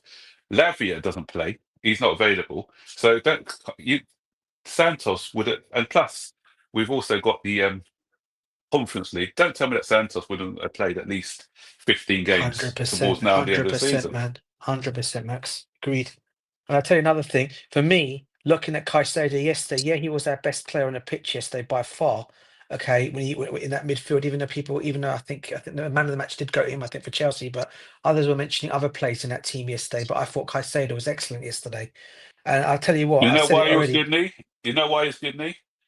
Yeah, I'm listening to you. He was good. The reason he was good, sorry, DJ. The DJ, reason yeah. he was good, is because we had a 8-day rest. Remember, so Yeah. we played on the Yeah. Saturday, and we didn't play again until the Monday, and that's Exactly. why he was good. And my point was He just going needed to that be break. for me, he's just an injury. He's just a knock away from being injured. Kai said it because he's Yeah, playing so many games. yeah. And this is what I've been trying to say. Why people go on And about Palmer. and people are moaning and Palmer and people are moaning about Enzo Fernandez a lot on here, right? This guy I thought was one of our better players on the pitch yesterday as well. He was trying to make things happen yesterday. Okay, Fernandez was again, excellent. He had he was one superb. moment where he was letting a player sprint past him as he was jogging. Yeah. But And that's outside because it of was that, down I to don't think tiredness, he- bruv. That's because he's again. I tell you, I said it already. I'm not saying it wasn't. I'm just saying watching that from the outside looking in, and I that's agree, very bro. frustrating. No, I agree with you. And I tell you another thing is he's another one. He's only just come back from injury, right? That guy's not going to probably be far away from getting another injury before he goes out. This is what I'm trying to say. This is why I said they should have addressed things properly. And I know you guys said we got Dewsbury Hall who can come in there, yeah. But is he really? Are we really? Do Chelsea fans really? I've already made the comparison. I never thought about Kevin Drinkwater.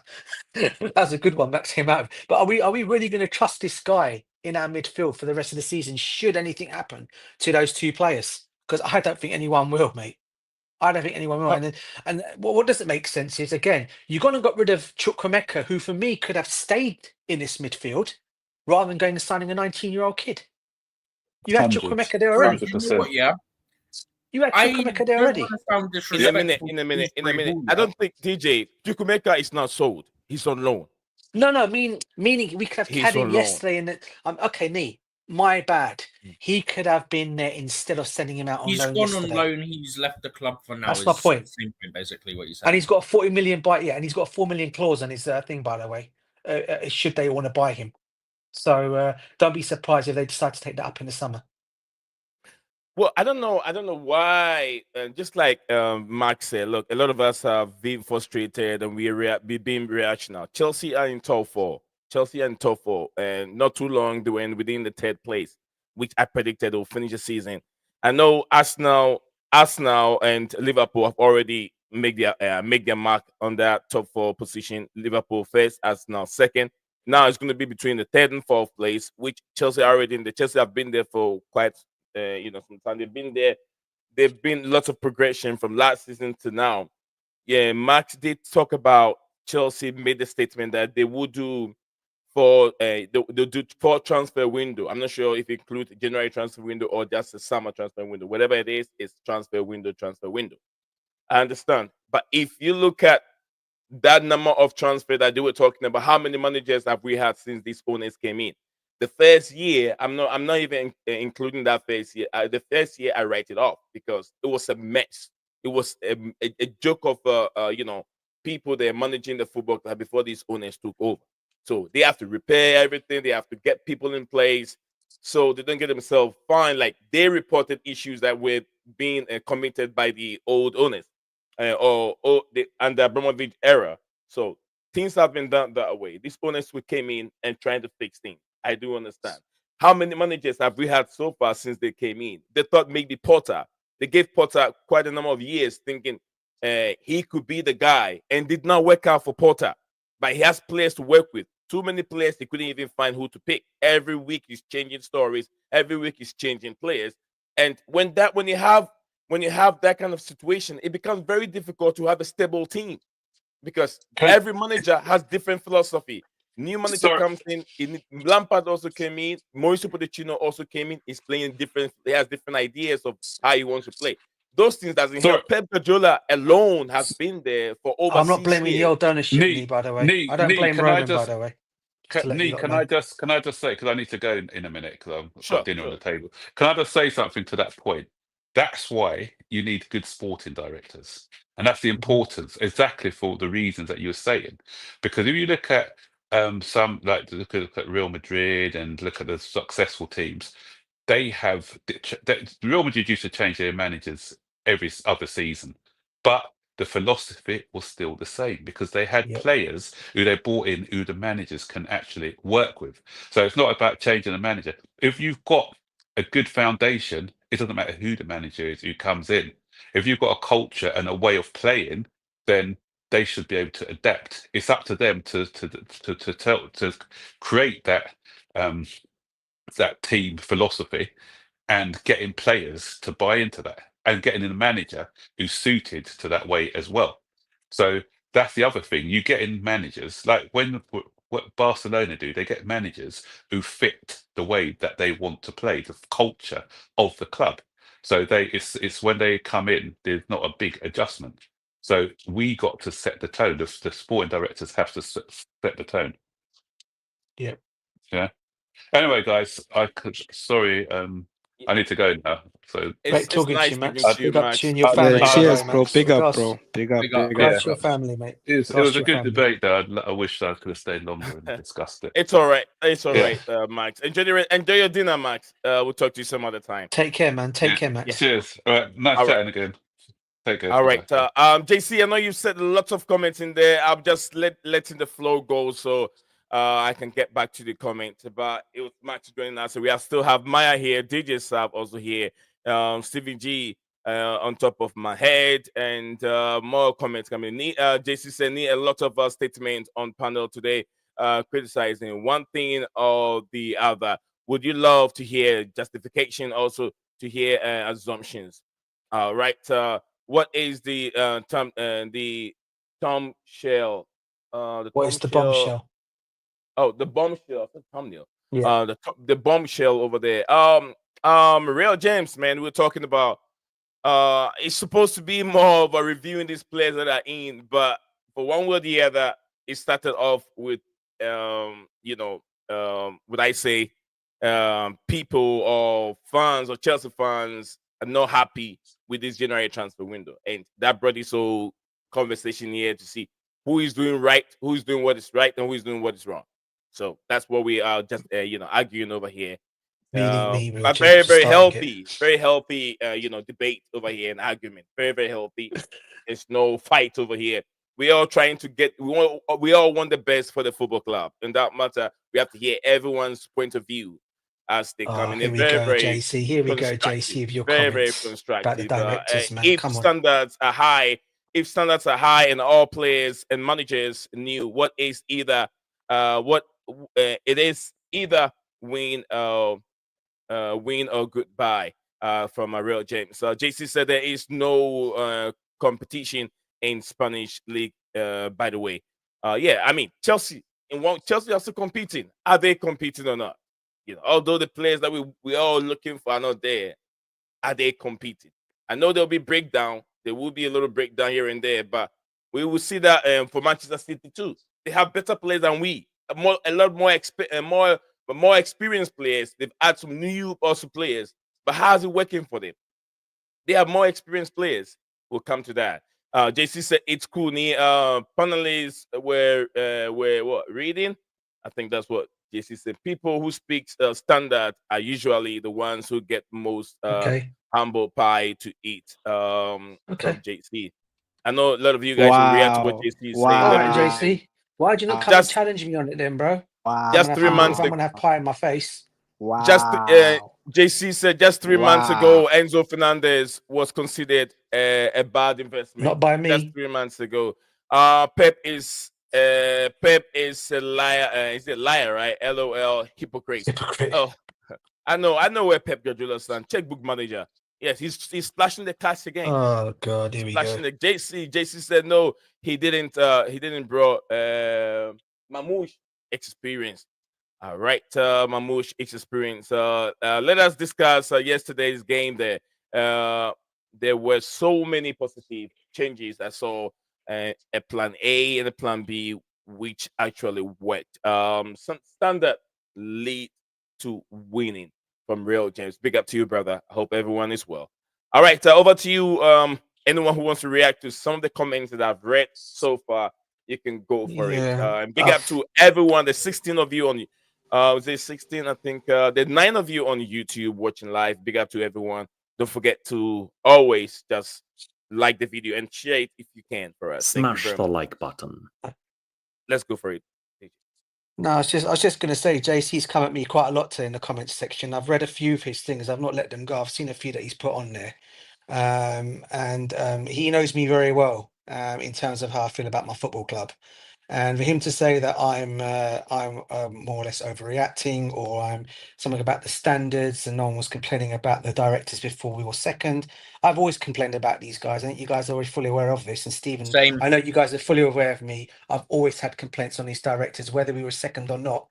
JC, just to let you know. All right, and going back to what you just said on your comments about us. Yeah, well, you said that. Yeah, second, bro. But look where we are now. Well, we're now fourth place. But look how many games we lost and drew in between that time, bro. So for me, in that kind of like way, yeah. And there's one, and one thing I want to come on to as well is I want to come on to your goalkeeper that you love so much, who caused a lot of them problems in Sanchez. Oh, he Yeah? loves Sanchez. Oh yeah, you can't. Anyone says anything Oh, bad wait, I about think I Sanchez, remember JC now. comes. He'll come at you. He'll come at you, bro. Anything about Sanchez? Oh my Robert days. Sanchez, yeah, nice one. Yeah, that's the one. That's the one. That's the one. Yeah. I'm So I'm gonna slander Sanchez whenever I can because he's given me reason And to do yesterday so. we saw. And yesterday we saw he wasn't in the game. Did you see any mistakes from Jokerson yesterday? Apart from that one shot He that made came in the one first pass time, and that was where about he, it, right? yeah, and where he almost when the ball came to him first time and he went to catch it, he finally caught it, but he just slipped off his chest and it came to him. I don't know if you guys saw that. Yeah, I think it but was the first one. sometimes if it's got a bit That of can power, happen. it can be awkward. Sanchez nearly, That was bro, Sanchez literally nearly let one of those bounce off of him into our goal, if I remember rightly. He then had a back pass come to him, went to put his foot on top of the ball instead of cushioning it with the instep, and it nearly went in our goal. So what happened with Jorgensen, like the first couple of moments where maybe he just slightly misjudged it, those things happen. But it was his first start in a while. Do we all agree that Sanchez have been the biggest weakness of our team? Do we agree that? Yes.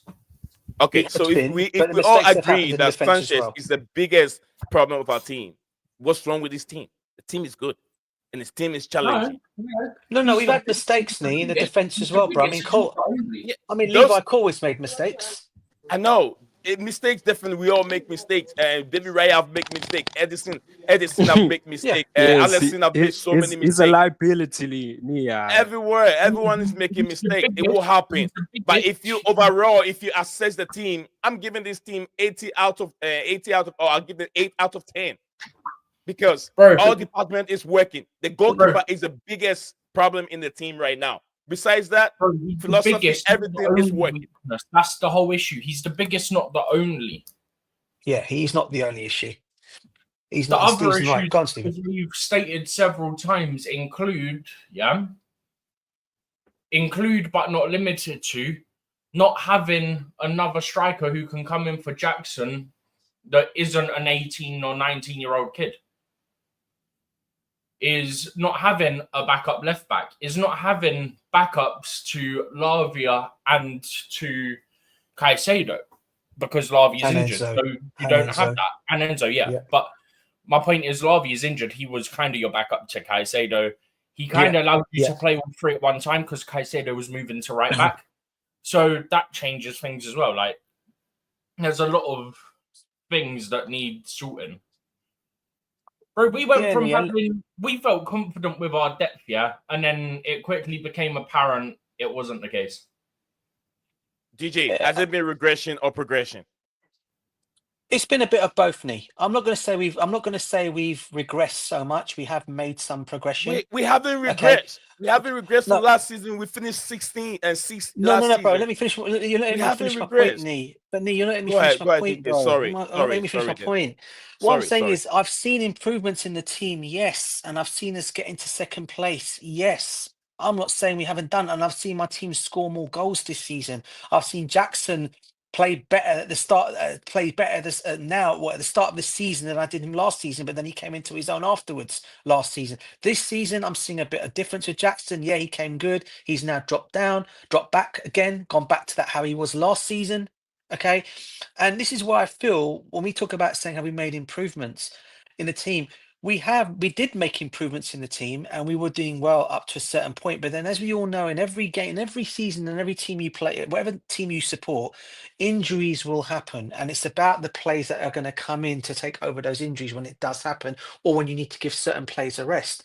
And my only point will be is I know Max came on you earlier on and you've said your say on him, and Steven said his surname, João Félix. I know I keep going on about the gun. I'll talk about the other players as well. Yes, we may have not needed him in this team. However, he would have still been needed as a squad depth player. But at the same time, the guy needs to play as well. Because he's not a kind of player that you buy and sit on the bench. He needs to be playing week in, week out. If only our manager could only trust and give him a few games here and there, not giving him just the European games, and the next day the Prem starts, he drops him to the bench for that game. At least give him a run out to see what he can really do. And if he still thinks, okay, you're not for me, João, I'm going to leave you out just for the European games, you can understand that, but he's not done that. The same with Vega. Only brought him in for European games. But in saying to Vega, you know what? Let me try out in Prem games just in case we have a scenario, like, and then Cuckoo, like for example, like Cucurella was to get injured, or one of our back line was to get injured. Can you step in and help out? Again, he done well in the Europe games, but wasn't given a chance in the Prem games. He's now gone on loan. Well, all I'm basically saying is whatever progression we've made now, and then we saw a complete drop off during Christmas time, right? Yeah, and when and I was always coming at these directors. I did not think we didn't address the problems that we had from the summer, which was a goalkeeper, which should have been addressed. I know Jurgensen came in, but for me, I still think he's raw, but still I'll have him over Sanchez any day of the week. Okay, you could have gone and got someone like you could have gone and got Carlos. You could have gone and got these other goalkeepers that were out there. Mamadashvili could have come in even ahead of this guy, but no, we went and got this guy instead. Diogo Costa, Mamadashvili, another one who could have possibly come in and done a first team with us here. There were several goalkeepers that we could have looked at, but we didn't do it. Okay, we went for Jurgensen. Okay, he's coming. All right, brilliant. Okay, he's done in. He's for now. He'll do for this season. But then you look at our defense. You treat a player like Chalobah like crap, like these owners did, and you go and loan him out, and then you bring the same kid back, take his number shirt away from him. That we all know why that shirt's a memorable number to him. You take him. Huh? Yeah, that went to Felix. Right? I think it's a question for you, if you can watch it. Yeah. Yeah, he was consistent with Benfica before he made his move to Atletico Madrid. I answered that one correctly. It's only when he went to Atletico Madrid is where he dropped. And that's because he was playing under a manager who I rate very highly, by the way. Okay, who didn't play the same way as Felix likes to be playing. We all know what kind of player Felix is. That is not the way. I forget his name now of Atletico Madrid. I'm sorry. What's Atletico Madrid's manager? Yeah, Simeone. It's not the way Simeone likes to play his way of football. Right, but then you saw what he did at Real. You saw what he did at Barcelona. He again done well at Barcelona. Why Barcelona keep him? Why didn't they keep him? For whatever reason or another, I don't know. Maybe they couldn't afford him, mate. They couldn't afford him, mate. They can't afford him. They couldn't afford him, mate. They can't even get Dani Almo still registered. No, they have managed that one. They managed now, have they? I don't know if it's the final one, but at least temporarily they were allowed. We always talk about Barcelona not having money, but they're signing players. Let me tell you, after the loan spell of Rashford at Aston Villa, he'll be moving to Barcelona. The league will let them get away with dodgy stuff. He will be going to Barcelona. I don't think they wanted Felix. If they wanted Felix, because Felix wasn't playing each and every game. He's sometimes on the bench. He comes in a different game. He performs. He doesn't get game time the following game. But from what I saw him in Barcelona, he did look very good. He looked like the Felix from Benfica days, mate, when he was playing. He scored some good goals, just like the first time at Chelsea. What I'm saying is, you probably will see. What you will see now is, I'm hoping he's found a home in Milan now, because I don't think he's going to come back to Chelsea ever anyway. Hopefully at Milan he'll get his game time. He'll show the world what he can do as a player. Okay, and he's got his pal there as well in Rafael Leao up there, so they're going to make definitely things happen for that for AC Milan.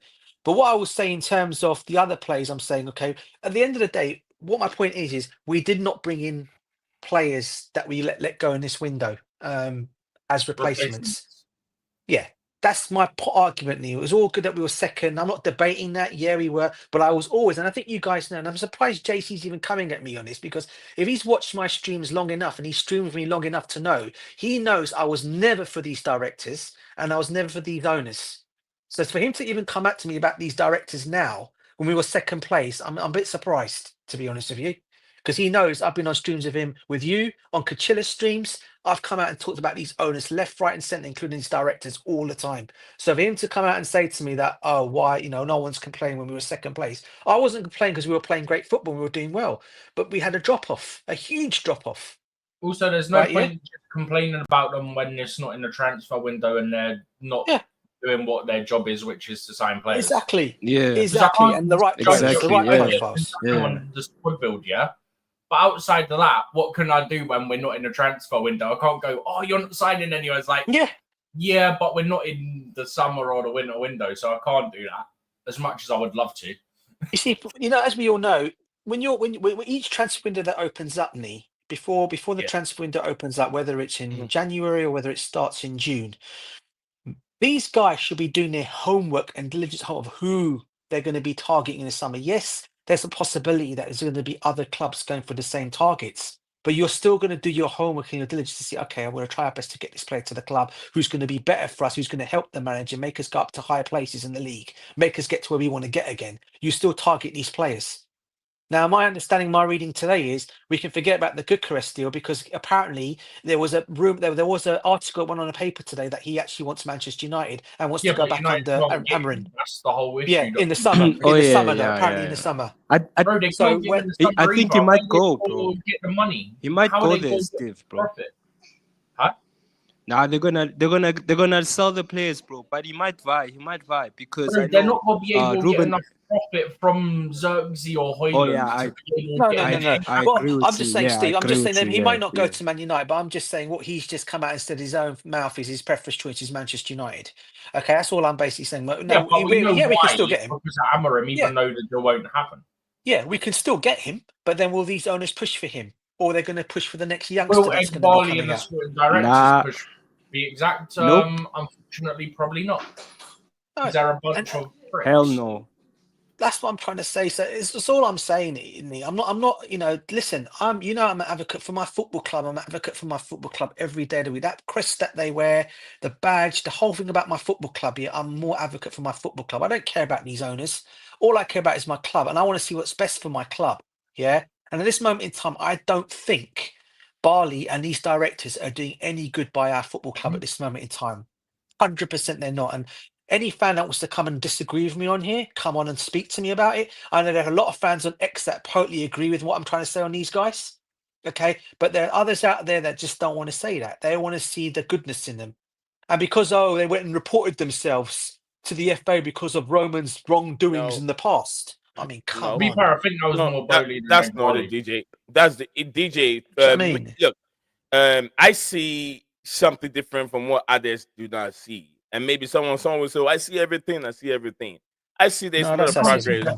One, we're not splashing the cash like we used to in the past, and I understand why. Agreed. I understand why we're not doing that in the past, and I understand that it's better having young players where in the past other teams have to nurture their players, and we go and buy them.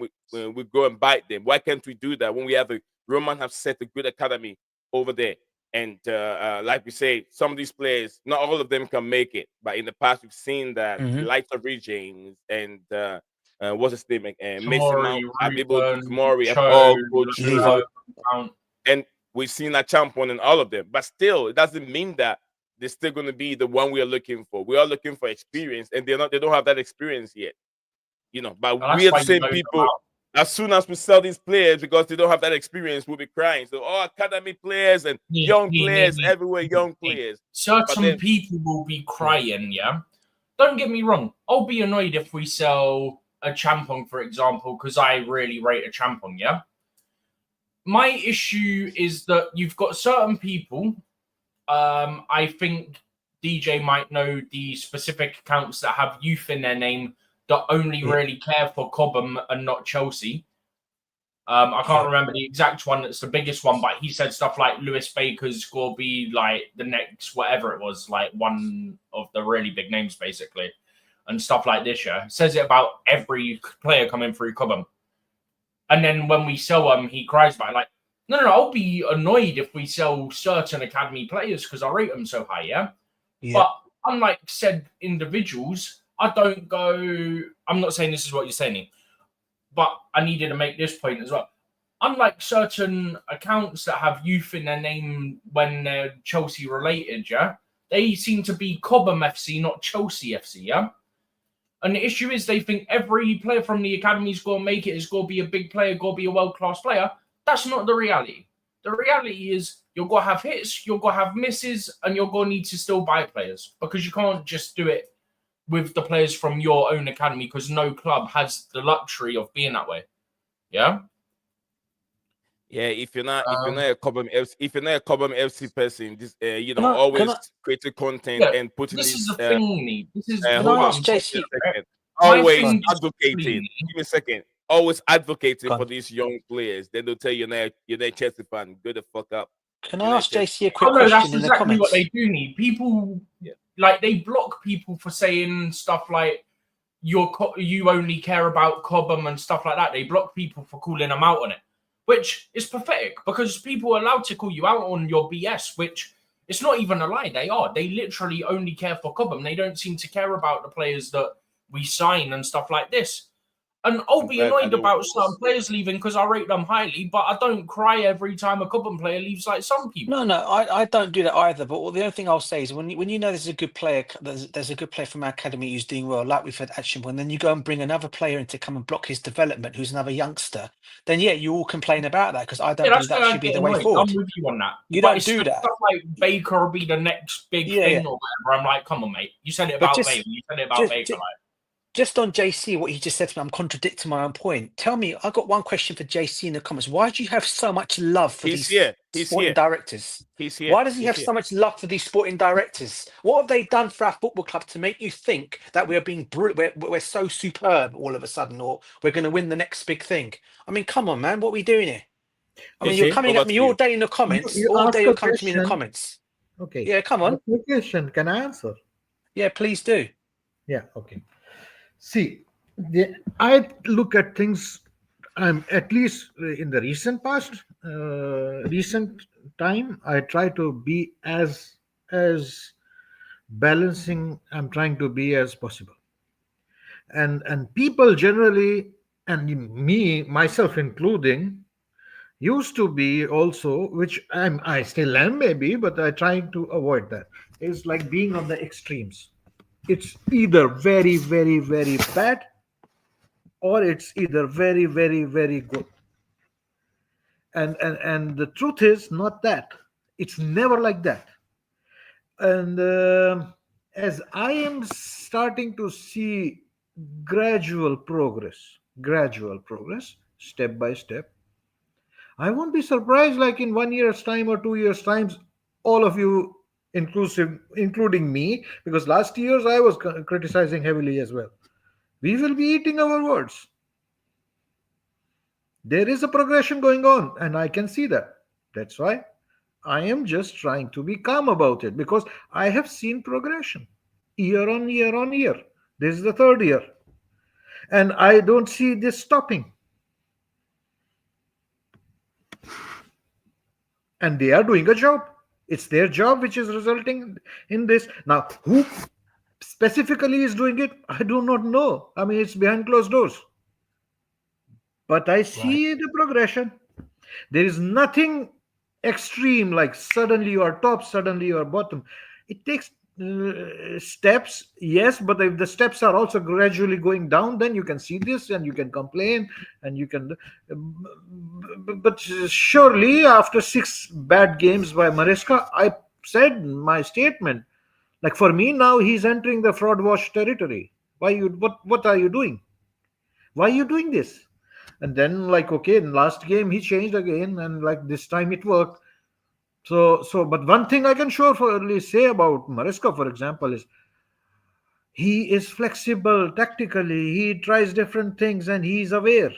Sometimes things will not work. Like, every team will have ups and downs. It's a competitive league. But overall, we are more competitive this season. And the season is like still in front of us. I would be happy if everybody is made to shut their mouth by this team. I'm more than happy if Chelsea wins or starts to win. And judging by the progress, I tell you, there is we were like 12th or 16th last season, most of the season, and then we had like last 5-game push. This season, that like last 4 games are really tough, but let's hope we have the same push. But one thing everybody will agree: there is more likelihood of us staying in top four, and maybe even challenging the third spot, because it will be either Nottingham Forest or City or Newcastle. They will be like 3, 4. We are that. Those are the things teams we have been competing against. So there is more likelihood for like if you have no other choice, you have to bet, and the bet can be for Chelsea finishing 12th or for Chelsea to finish in top four. And you have to take a risk, an educated risk. I say smart people will put us in top four. Okay. Can I just come back to something? We're 1 or 2 bad injuries away from being finished. I do. No. And I was just going to say to you, JC. First of all, bro, you haven't addressed me to what you said. You called me out about a lot of things in the comments. Okay. Let me finish my comments. Okay, let me clarify. First of all, can I just go on what I was about to say before it goes out my mind? First of all, I wasn't criticizing the team. Let's get one thing straight there. I just said that we needed to strengthen the team because, like Stephen just said, we'll be a couple of injuries away from getting injured. We'll be a couple of injuries away from missing our objective, which is to finish in the top 4. Okay, that's the one thing I said. The blame instead of the directors. Okay, and I also said that was one thing I said. I know who to blame. I also said about the direct. I was blaming more the directors, not and Barley. Didn't call out Todd Bowley in any of this. I said those 3 mainly. Okay. The other thing I also did say was what's the other thing I also addressed and said? Yeah, the other thing I did say was not once did I say that I think you put something on there about it was a most I will important answer one that. now. I understood like what you're saying. Just 15 minutes ago, you said like there are certain good things good, certain things bad. Yeah, And then you said like the directors have done everything bad. So that's what I was saying. Okay, like 15 minutes ago, you said like not everything, like some things are good, some things are bad. Yeah, and then you said no, everything is bad. What in the beginning of the season when they brought these players in? I remember, and the other thing is also you've been on streams with me. How long? Let me finish, bro. How many streams have you been on with me before, bro? You've been with me on Coachella streams. We know for years. And what is the most important factor I've always said when these ownership came into this football club? What was the main thing I've always said to you all on this stream? What do these owners need to do, and what do these directors need to do? You guys remember the words I always say? Not one. You said many things. The main thing there was they need to prove me wrong. I've used that terminology all the time. I've come on streams. Prove me wrong. In what, Diego? In what terms? I'm showing me that you have actually mean business for this football club. That you're going to start bringing in experienced players to help the younger players and make us go back to where we want to go back again in terms of challenging for trophies. Okay, DJ, can I ask Not you? the philosophy that you're seeing of buying in younger players and selling for higher profits. DJ, if you say business, that's what they're doing, Diego. DJ, sorry, they're doing business right now. Let me ask. I feel for so DJ. Their appointment coming. So hold on, bro. In the appointments they've come in, then how many managers have they sacked since they've come in? DJ, can they doing what they're supposed to be doing? Regarding your statement, you just made the statement that they have to prove you wrong. Clarifications. Had it not been these ones, had it been anybody, even Raban Abramovich, how much time you give for them to be for anybody to prove you wrong? How much time do you give? Do you know why I never questioned? I tell you why I never questioned the old ownership. No, my question is like I'm giving you answer you have to be proven wrong. No, I'll tell you why. How much time do you give the other person to prove you wrong? I'm telling you right now. They didn't need to prove me wrong because what would happen is if a manager didn't work out and we were going there, he'll sack the manager, get the next one. We'll go and win titles and trophies. No. He was already proven. You can say that he was already proven. So that's one example. That's one person in the whole world.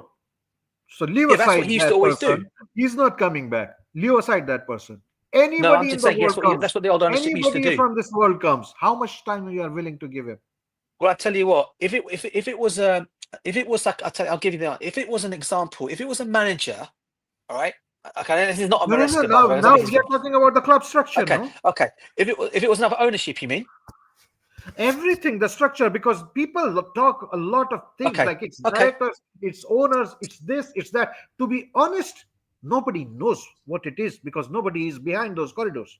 Because I tell you why, bro, right? Yeah, I expect an ownership. If it was another ownership, I tell you why, right? The new ownership would have known where Chelsea Football Club were when they took us over.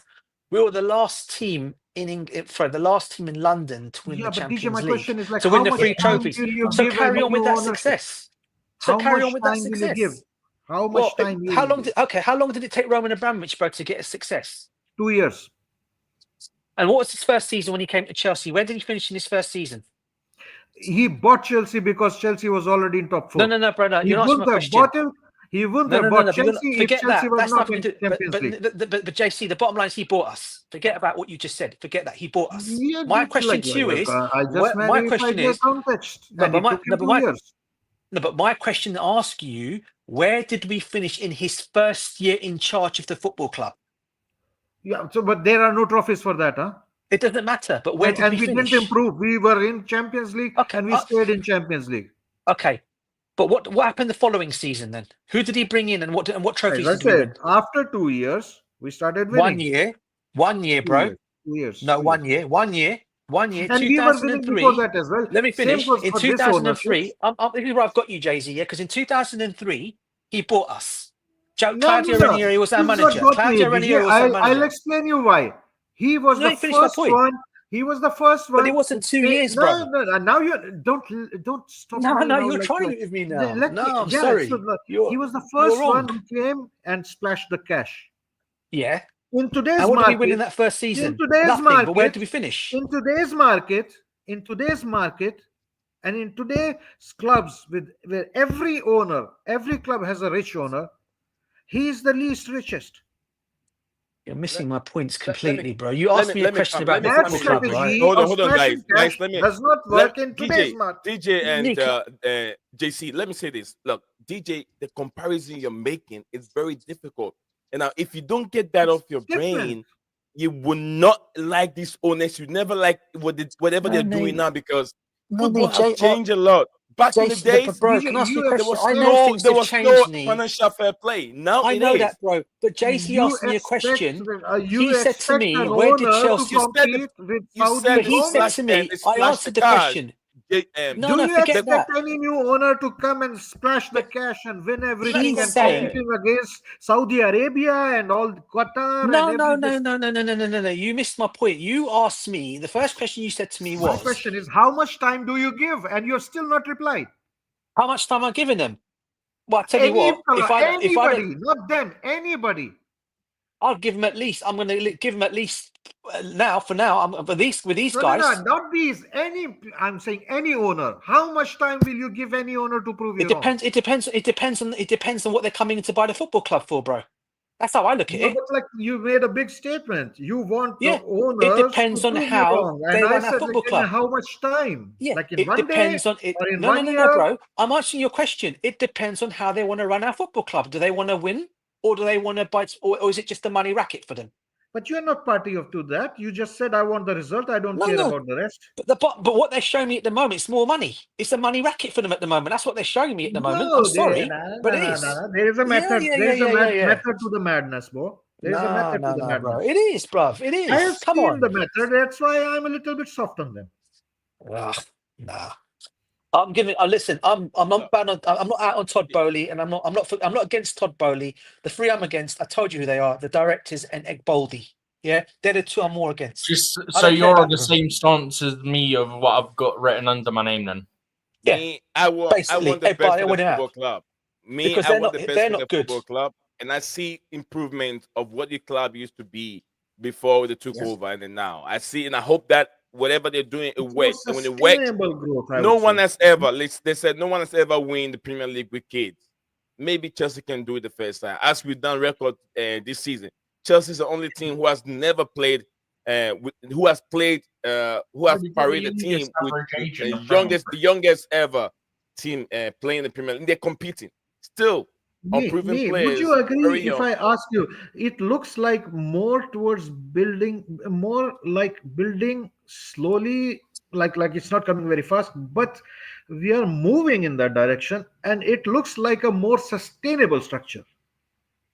I mean, you are flipping players ahead to get it, but you are minimizing the risk of having all your eggs in one basket with somebody like Lukaku. For as soon as Egbali and these two sporting directors out, the better. And I've agreed, and I've agreed to the fact that we don't have the old owners anymore. I've accepted that. I'm not pulling up any trees and saying, "Oh, we're not where." I know we don't have Roman anymore. I accepted that a long time ago. But I'm just when I saw how he done things, and forget about the FFP side of it all. Then there was no such thing as FFP.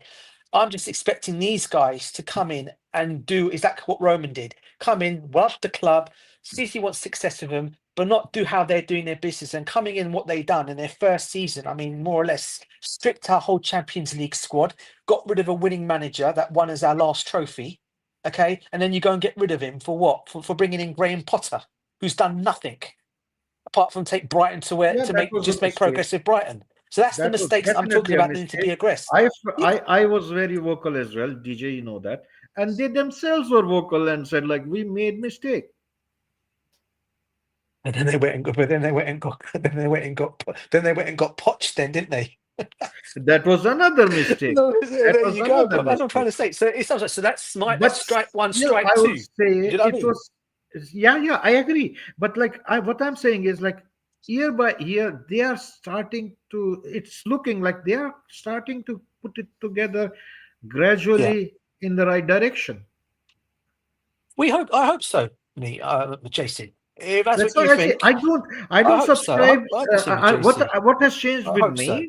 My assessment, looking at these 3 years, is like I'm not any more extreme, like extreme positive, extreme negative. I'm just looking like yes, there is, and this is the way we are, and there is incremental improvement. Yeah, and when there are these small kind of errors we see, then you debate them and you try to analyze them. Then you know what? Like I said, JC, if they prove me wrong and we start winning things again, I start seeing this thing up there more often, then I'll come out and say, yeah, they proved me wrong. I know. DJ. You are a fantastic fan. I know that. Actually, I can say, DJ, you would like to be proven wrong. You are that kind of character. I know that. Maya, want to say something? Maya, go for it. Hold dog, big up to Hold Dog. Sorry, guys, I've not been paying attention to the comments a bit. John Popo, big up to you. Popo, big up to you. Says if it was, the old ownership is no more. According to John, thank you very much for the comment. Hold Dog said old ownership and board failed to keep our best players. Rudiger, it was already a mess since. No, I can't let them have Rudiger. That's not on them. There's a lot of things they can be blamed for, but Rudiger isn't one of them. No. Rudiger was like Conte incomplete. Is it incomplete squad for years? Okay. Yeah, he's saying more meaning Mourinho came in for the second time, and I think Conte when he came in after as well. I think that's what I think he means on that. More two. So what he's trying to outline here is it's not just these new owners. The problem has been there for years. When the old owners were there under Abramovich. I know I've said this many times under Abramovich, we won many trophies. Yes, it is. But the kind of way we're winning trophies, was he a good thing? Look at Manchester City. Huh? Yeah, but here's what, like, again. What model are you talking about, Stephen? The model was just slashing the cash. No, I said again, like, can you put the trophies back? Can you put that statement back? Again, about how we won trophies, Wait. DJ, DJ, we know that's not what he's doing, but he is the old way of doing things wasn't sustainable. But these new owners, as you know, how successful. I feel about them, yeah. But it wasn't sustainable. But DJ, you know DJ, how I feel. Yeah, there's still things. 10 years, 20 years.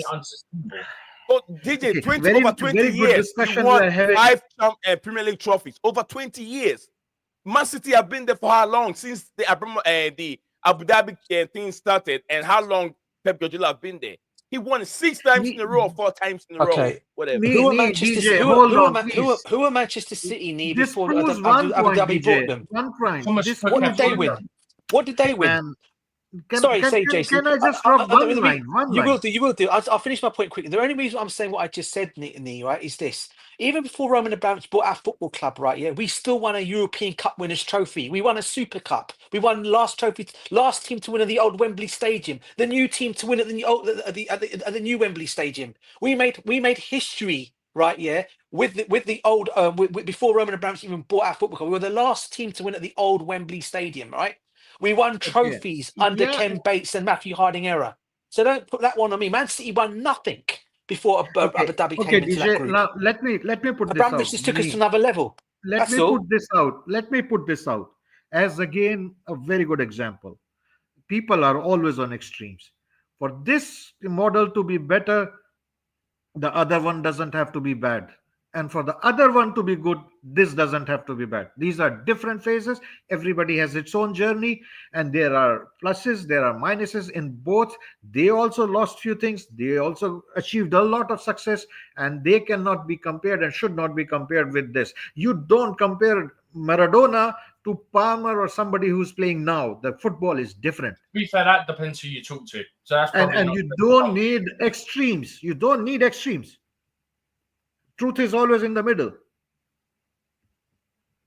All right, Leighton said, "I love JC passion, but the sporting directors love Robert Sanchez and would not give us a late centre back. That thought Bowley, man, I want, and lots of Chelsea's executives want, but the sporting directors want, and the 19-year-old, sadly, I have gone against them now, according to my trusted source." Maya wants to say something real quick. I'm just saying I'm going to send a message to Leighton on Twitter quick. All right, go for it, Maya. Big up, Maya. Oh yeah, big up, guys. Like I was literally listening to you guys, and both of you guys are not wrong, right? You guys have valid points. But the way I also see it, because most of the times, like if I play FM, I play Football Manager. So like in types of, especially in managerial experience, bro, you should be ambitious, bruh. Especially in the market, come on. Like 4 years into the project and still you don't have a vision. Okay, we could all say we don't know what these guys are doing behind the scenes. We don't know their vision and all that stuff. All we're asking is that show us what has happened. Show us what's going on, bro. Just show us at least that okay, we're in the right track. And at the moment they're not doing that, bro. So you're telling me now this model by signing young players for like on a death row contract is still going to happen, and this is going to continue to save us in the long run. So you're telling me when we buying these players, we're gonna go over by buying these players. We're gonna go over with Kenny Paez, with Estavio Villan, and all those wonder kids that are coming next summer. So we're gonna go over those players. So like it's kind of like now we're both contradicting our points, bro. So at the end of the day, bro, like if the board or the sporting directors have a vision, bro, take a risk, be ambitious.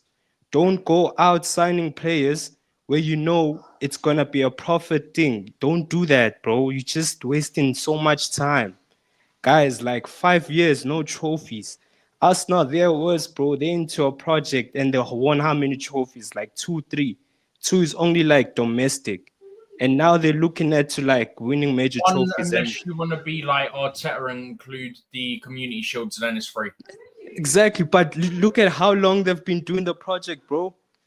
Look at how long the project has been, especially City's project. Look how long it took them to actually get things started. So, like with me, bro, like I'm not going to say that the board needs time and all that, bro. We gave you so much time, my guy. Four transfers, bro. 4 transfers, bro. $1 billion to spend on proper players. You didn't need to just buy one of the kids, but at least try and buy players that, okay, will take us over, bro. All that money we spent, now we have players like Sanchez and all those gents that are not willing for us to take us over, bro. We cannot sit here and say Sanchez and all those gents that we always argue about, especially Jackson, who take us over. We can't, bro. Then we lying to ourselves. We legit lying to ourselves. So, like, I actually agree on DJ's part and as well as JC's part. Yes, the directors have done so much that they can get some credit to what they've done, especially with some transfers. They do get credit. But there's some other things, guys, we need to criticize them. Like, for how long are you guys going to promise, we're going to go to the promised land and there's nothing at all happening? Nothing, literally. We're going to another season, dryless, no trophy. Now it's the fifth year of the project, no trophy, nothing, no ambition. Is it a fifth year now, bro, with the project? I disagree with that comment, by the way. Sorry, I disagree with that comment, by the way. I disagree with that completely. It's the third year.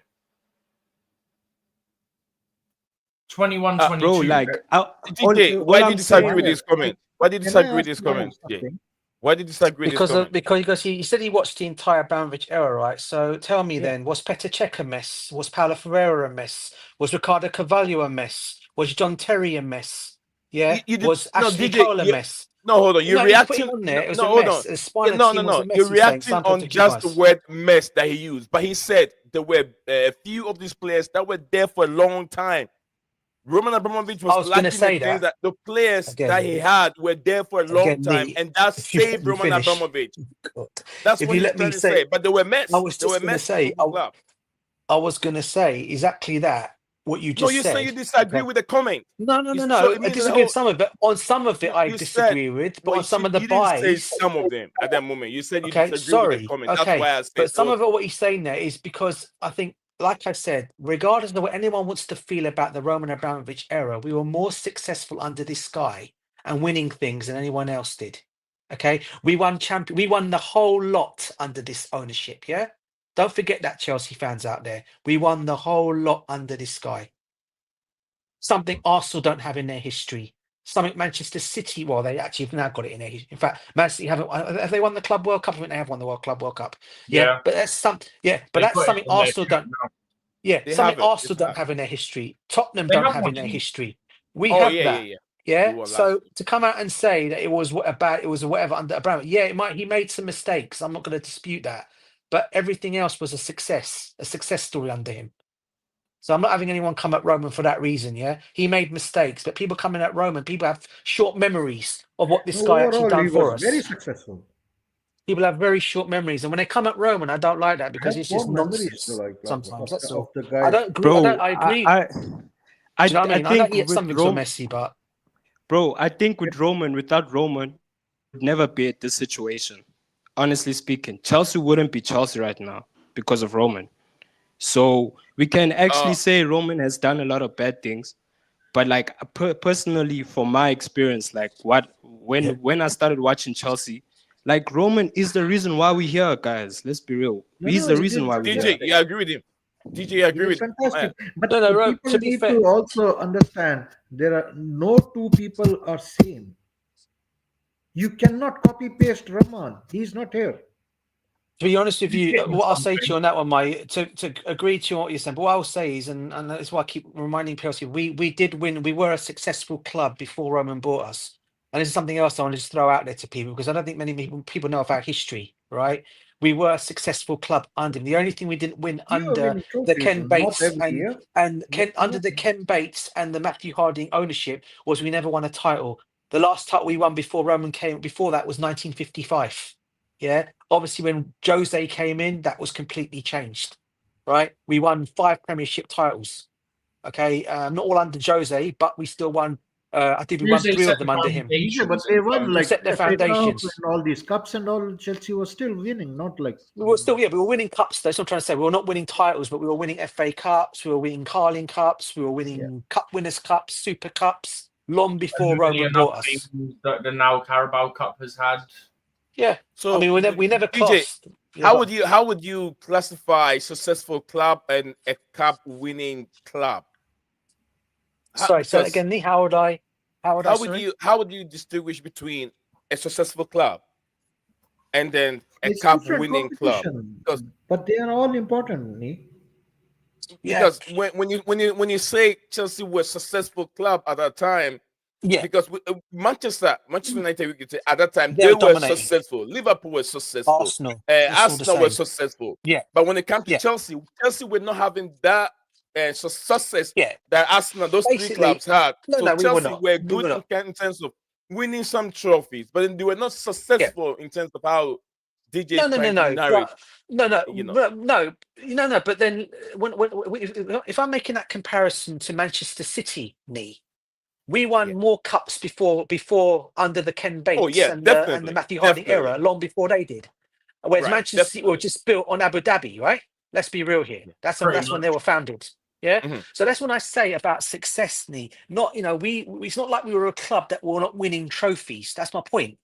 Every club is based on how many trophies they win and the success of it all. The only thing that eluded us in the time of Ken Bates and Matthew Harding is the Premiership title, or the old Barclays League Division title, as it was known back then as. Because it used to always be Liverpool winning it back in the 80s and the 90s, and mainly in the 80s. Then you had Man United have their decade, and you had Arsenal have their decade, right? They were the three main clubs mainly winning it. The other clubs were near enough in behind. Only Blackburn, the one time came in under Jack Walker's millions. Sir Jack Walker, God bless his soul, by R.A.P. to him as well. He came in and he done a success for Blackburn under the SNS striking force of Chris Sutton and Alan Shearer, who are brilliant for those two, for Blackburn during them time periods when they won the only title, I do believe, in 1995. They won it, I think. Other than that, it was always dominated by Arsenal, Liverpool, and Manchester United. Chelsea were just a cup team back then. We also got relegated back in those days in the 80s. 3 times we got relegated, we came back up. Yeah, I've seen all the bad times and the good times, at Chelsea. I went to the club at the age of 7 when I watched my first match. Yeah, my dad took me mother down to the old bridge and we absolutely thrashed Queen's Park Rangers 6-0. Yeah, Kerry Dixon got a hat-trick in that game. As I keep saying, I go back to all them things, but we were never a club that were winning Premiership title, back then known as the Barclays League Division titles. It was only cups that we used to be successful in. Hello? The ZDS Cup was another one. Yeah, sorry, Nick. Yeah, so that's what I'm saying by that when I say about a successful team. A successful team a club is based on the trophies that you win. Has anyone I'd actually argue it also depends on the individual club as well, though, because each individual club's got to have different aims that make them successful. Correct. Correct. Say for example, I don't know. Say Ipswich, yeah. Yeah. Spurs, what is the purpose of Spurs? Change every season. So season 1 and maybe season 2 might be our goals to be successful are we want to stay in the Premier League for the next couple of seasons, and we want to become a mid-table team, and then you build until you get to a point you're starting to win things. Do you get what I mean? Yeah. Like each club, depending on the size of the club and stuff like that, each club will have different things that they consider success, and those may change season to season. They may change every few seasons. It depends. Yeah, each club had its own goals, didn't it, Steve? That's what you mean by that. Each club had its own goal. I mean, if you think about back in the days of I think like Chelsea and Man City and Liverpool, and that was like our goal is to win the Premier League. Like, no, it's too soon. Sorry, guys. JC, are you back? Did you already get your call done? Who?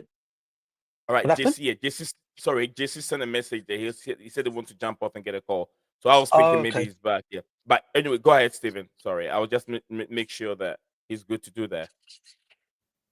Because if you guys remember, I was just saying how each individual club has their own measures for what success is. So, what success for Chelsea isn't going to be what success for Ipswich is right now. If Ipswich are sustainably in the Premier League for, say, 5 years, that might be success for them. And then if they're still in the Premier League after that, maybe they look towards trying to win an FA Cup or a Carabao Cup and something like that, and then build from there. Whereas Chelsea, it's all about success and winning trophies. Well, I don't know about Ighali. I know Todd Bowley, that's what he wants to do.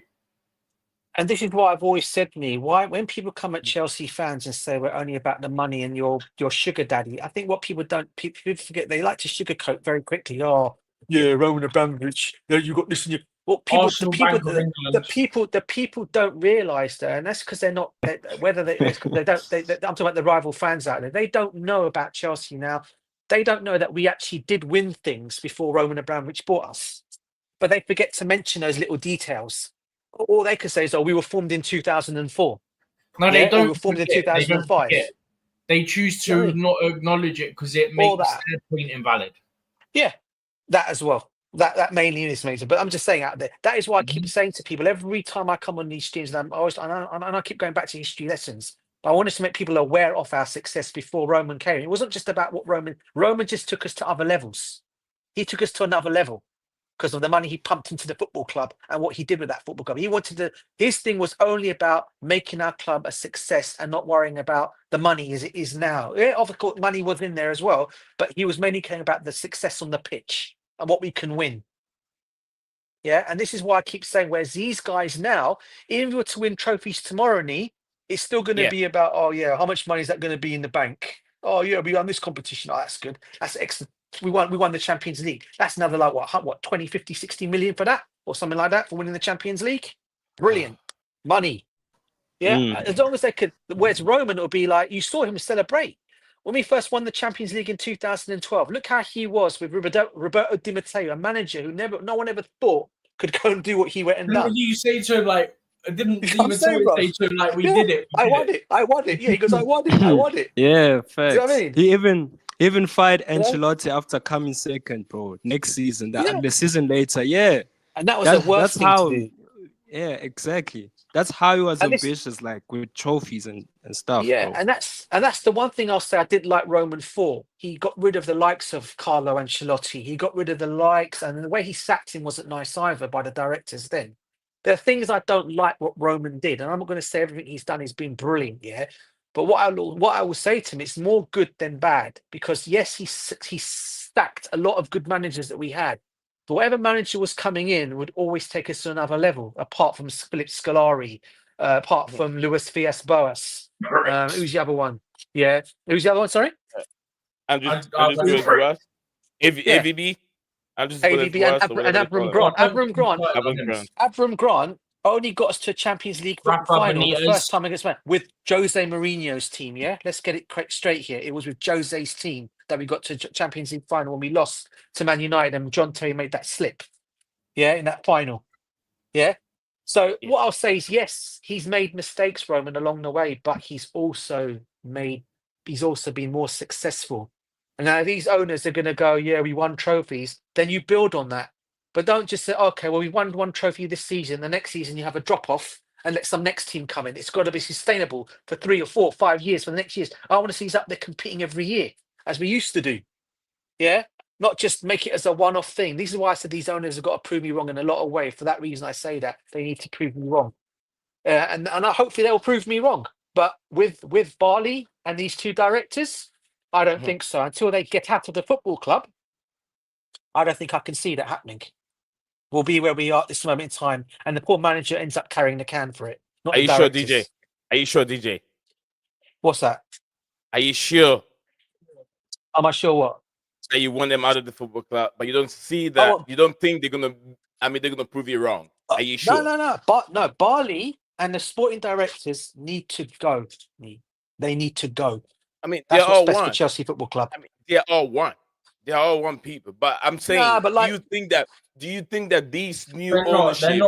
They're not one person. Do you think that this new ownership can prove you wrong or right? You think they can prove you wrong? Well, I think Todd Boehly could prove me wrong. Yeah, I don't think maybe the other 2 will, though. Even if you call them all as one. You cannot separate them. They're all one. They're all working under one umbrella. He has a different idea for what success is than the other. No one sees that. We all don't see different things. Because he's not involved. That's the whole issue. We don't see it. We see these owners. We know it's Todd Boehly, but it's Slick running. I still have question marks. I still have question marks over Boehly as well. But I think from what I've read and from what I've seen, he looks like he wants more. Because let's be real here. In his first window under Thomas Tuchel, he did bring in experienced players. And he backed the manager. Yeah. I'll give credit where credit is due there. But then what got me annoyed is he sacked Thomas Tuchel. which was the wrong thing Smash to the do. like button. To be fair, at that point, was he the one that sacked him, or was that when the others took over? Because that bit I actually don't know. I'm not even taking a. I actually don't know at that point. Well, I remember when I was at work, and I remember a big thing came up on a thing from the beat. It came up on my phone. Thomas Tuchel's been sacked by Chelsea, and Graham Potter's going to be appointed in the next in the next 2 hours or something like that. And I thought, when I looked at that news, I put everyone at my work and sensed something. No. But I think it was What I'm what I'm saying is, I reading don't know was. if it I think it was was Bowley him. that made that decision. I think it. I don't know if it was a joint decision or was it right. just done by Because his whole thing was Barley. about winning, and he would have known that the best chance of winning was to keep the coaches just one side. The only thing I think was the reason why I think everyone was blaming Todd Bowley for him being sacked was Bro, because you're still apparently, blaming him yesterday. yeah, he asked Thomas Tuchel for help on the transfers, and he apparently turned around and said, "That's not my job to do that. That's up to you and the directors." Yeah, they to say that. But I've heard stuff that at least I think it was at least Bowley and Tuchel have apparently resolved all that. Apparently, I'm pretty sure Barley hasn't, but to my knowledge, it seems like from what I've heard that Bowley has sort of solved any issues he had with Tuchel. Maybe then I think then the hiring of Potter, the hiring of Poch. I think Poch was done by Bowley, and the hiring of Potter was done by Barley, wasn't it? Am I right in saying that he gave him a 5-year contract? Didn't he? I'm not fully certain. I don't know if Bowley necessarily wanted Poch. I do know that he didn't want him to go because I believe that's because he wanted sustainability, and you don't get sustainability. No, I tell you what, bro, I've got it wrong. Mate. I got it. Bowley interviewed Nagelsmann, and he also interviewed Luis Enrique for the jobs. Both were taking the job. Both were going to take the jobs, but apparently when Barley decided to get involved, they turned around and said to him, "This is not a football. This is not football. This is a business," and said, "We don't want to know," and walked away. Because what's his name? Because Luis Enrique went with his full dossier to the meeting and said, "This is what his outline plans are for Chelsea and what he wants." One of them was to keep João Félix at the football club. I know that for a fact at the time. Okay. But apparently, and I think he wanted, and he wanted Mason Mount as well at Chelsea. They were the two he wanted to keep. To be fair, I'm not because he said he could build a team about Mount leaving, so that one's fine by me. But fair enough. But in the end, anyway, either way, he said either way. But then after then when Barley decided to get involved and talked about his vision of what he sees, and they all looked at him and said, "You know what? This ain't football. This is a business," and walked away. They walked off. That's all right. Stick to your job. I'll go somewhere else.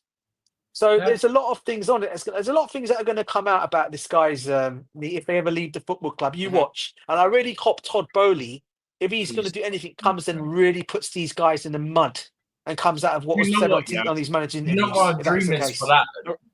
All right, I want guys, let's and then I want him to brief all the media on all the shite that happened and how much it was all to do with Clear Lake and Egg Barley. That's what I want. Just stick it to him once you're kicking them out the door. Okay, all the FIFA players. So McGee is 80%. He's got 80 mark on FIFA. That's a striking. Oh yeah, they're doing a guys, enjoy it. I forgot what they call it. Future players or whatever. Future Stars Academy or something. I don't know. All right, it's a promo on Ultimate Team. Okay. All right. Anyway, guys, we gotta end this stream today, and then we'll be back again. The main topic of the stream hasn't been really dealt with.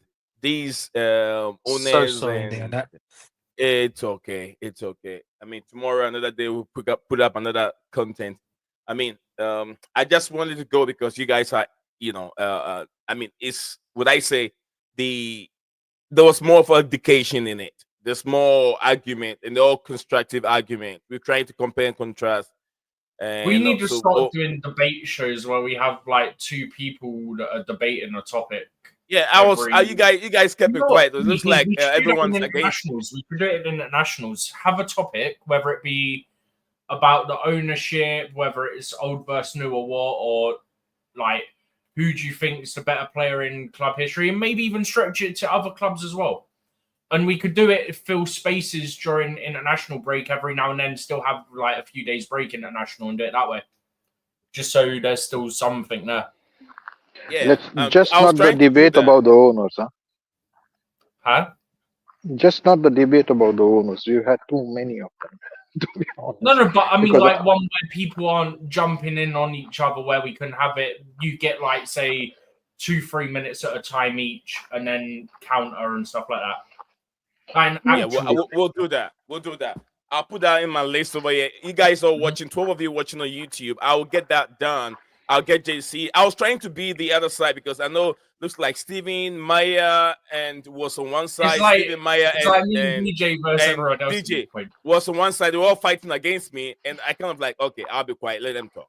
Let them talk. Then JC joined in, and they kind of like have a second over there. JC supporting what I'm saying because I see different thing. And Steven, I'm not so sure where exactly he's lying. Either he's falling on the right hand side, or falling on the left hand side, or in between. No, I'm for Bowley. I'm against Pep Barley of the sporting director. Whether Steven is in between the Mexican border, between one leg in the American border on the American side, and the other leg is on the Mexican side. I wasn't so sure how to divide Steven up. It's still deciding. You need to clarify. You need to clarify. One owner, technically, too, because I have Bowley's other people from the Dodgers, like Mark Walter, who's already one of our owners. I'd keep him as well, just him and Bowley, and just run it with them. Me, I just want to basically say to all It's of not you, a paid promotion, Nia. It's not a paid promotion. You need to clarify that also. No, I just want to come on in and say I'm sorry if you guys felt I took your show away from what you guys wanted to talk about. It's just I just felt that things need to be said, and all I'm basically saying, all my point is I've just said it all along. I don't think you guys giving these owners too much credit. Okay, credit in the bank, and nothing's really happened. And I said to and they've been 3 years in their project now, and since they've been here, and I've seen no apart from the team picking up this season. Obviously, under Poch, we finished 6th position, which was better than where we were last season. Take the first year out. Take the first year out. Always the first year, but still included. Sixth year though. Okay, we finished 6th. Okay, but I still, as I keep saying, I've said until these guys come in and show what they want to do, and they show to me they want to win for this club and bring us to where we want to be again, then I'll start trusting them. However, I am beginning slightly, and I'm not saying I'm beginning to slightly trust Todd Bowley more now than I am on these guys. Let's have it. Yeah, and you know, because I saw what he did in his first window to make me think he wants experienced players and a good manager. DJ, you shouldn't use that to trust Todd, but don't let Steven convince you. No. Don't let Steven convince you. Don't let Steven but I've seen for my own self. Oh, come on. You know me long enough, bro, to know how long I know football, bro. The example is right there. The example is right there for you to look at and how you can trust Todd Bowley for what he's doing. Dodgers. LA Dodgers. Use that one. Don't use whatever he brought in at Chelsea. Use that one. The model. He has veterans in his team who are playing day in, day out for the Major League Soccer. I mean, Major League Baseball. Major League Baseball. You get what I'm saying? He has experienced players, older players playing the league. You know, with the young players, one from China, I think Japan or China, that they just brought in. Just one thing on you guys, right? I'm not don't think any for one thing that I'm 100% Bowley either. Yeah, I'm just beginning to slightly have a bit of trust.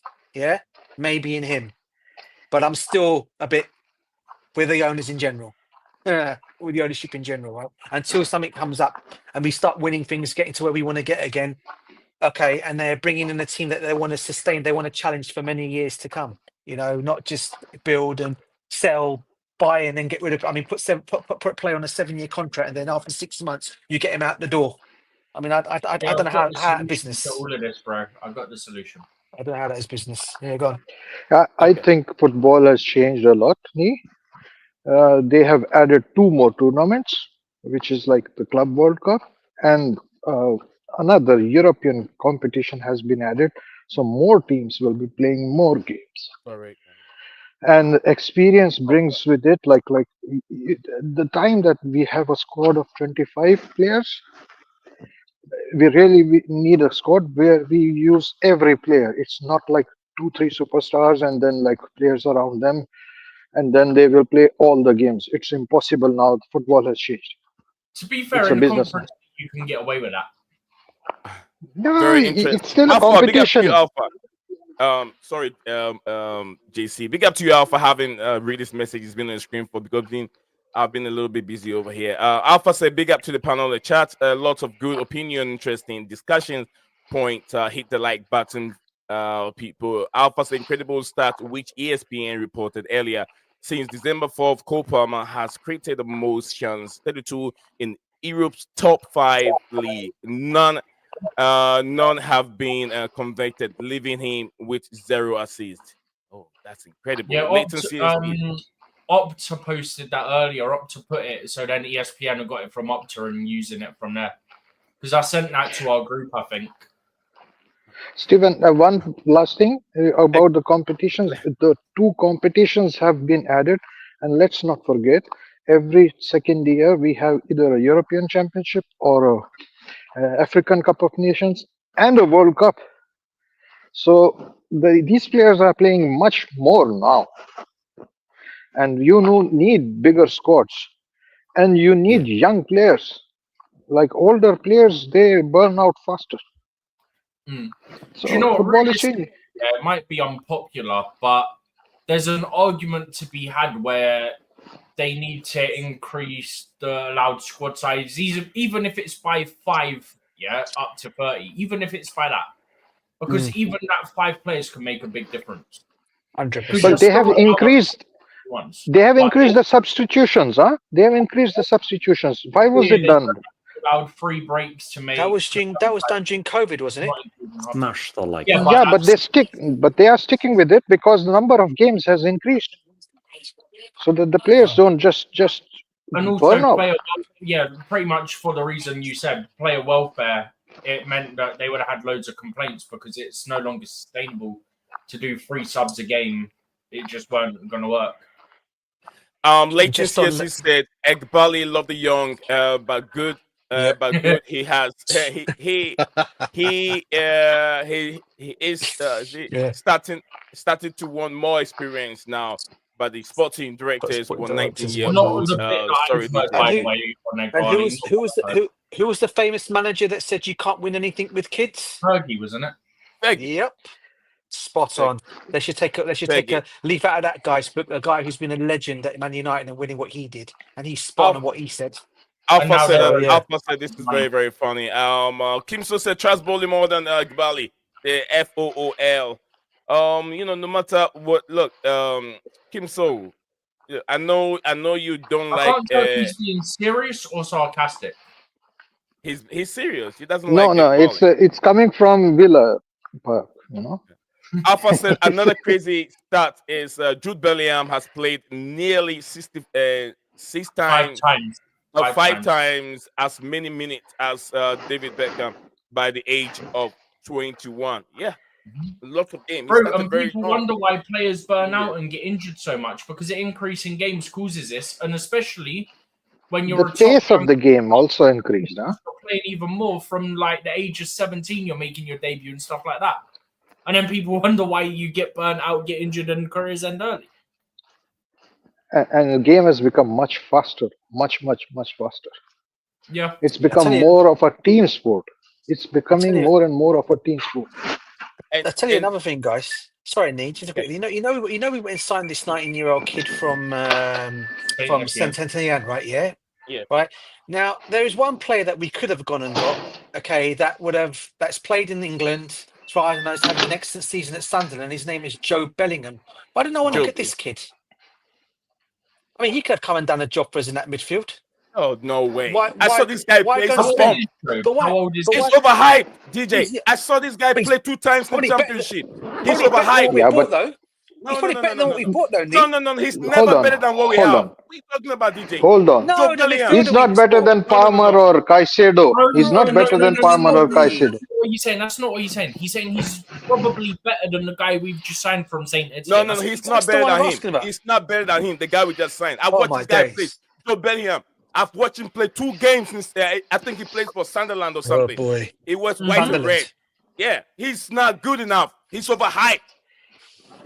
DJ, DJ, I'm not an Yeah. England fan, but if Palmer was starting in place of Bellingham, England might have done better. Oh, definitely. That's And we no got argument. Palmer. We got Don't get me Palmer. wrong. I Wait, like. Don't get me do wrong. you I know like what's Jude mad about Bellingham, that? but DJ, yeah, just quickly hop in with yeah, what you know.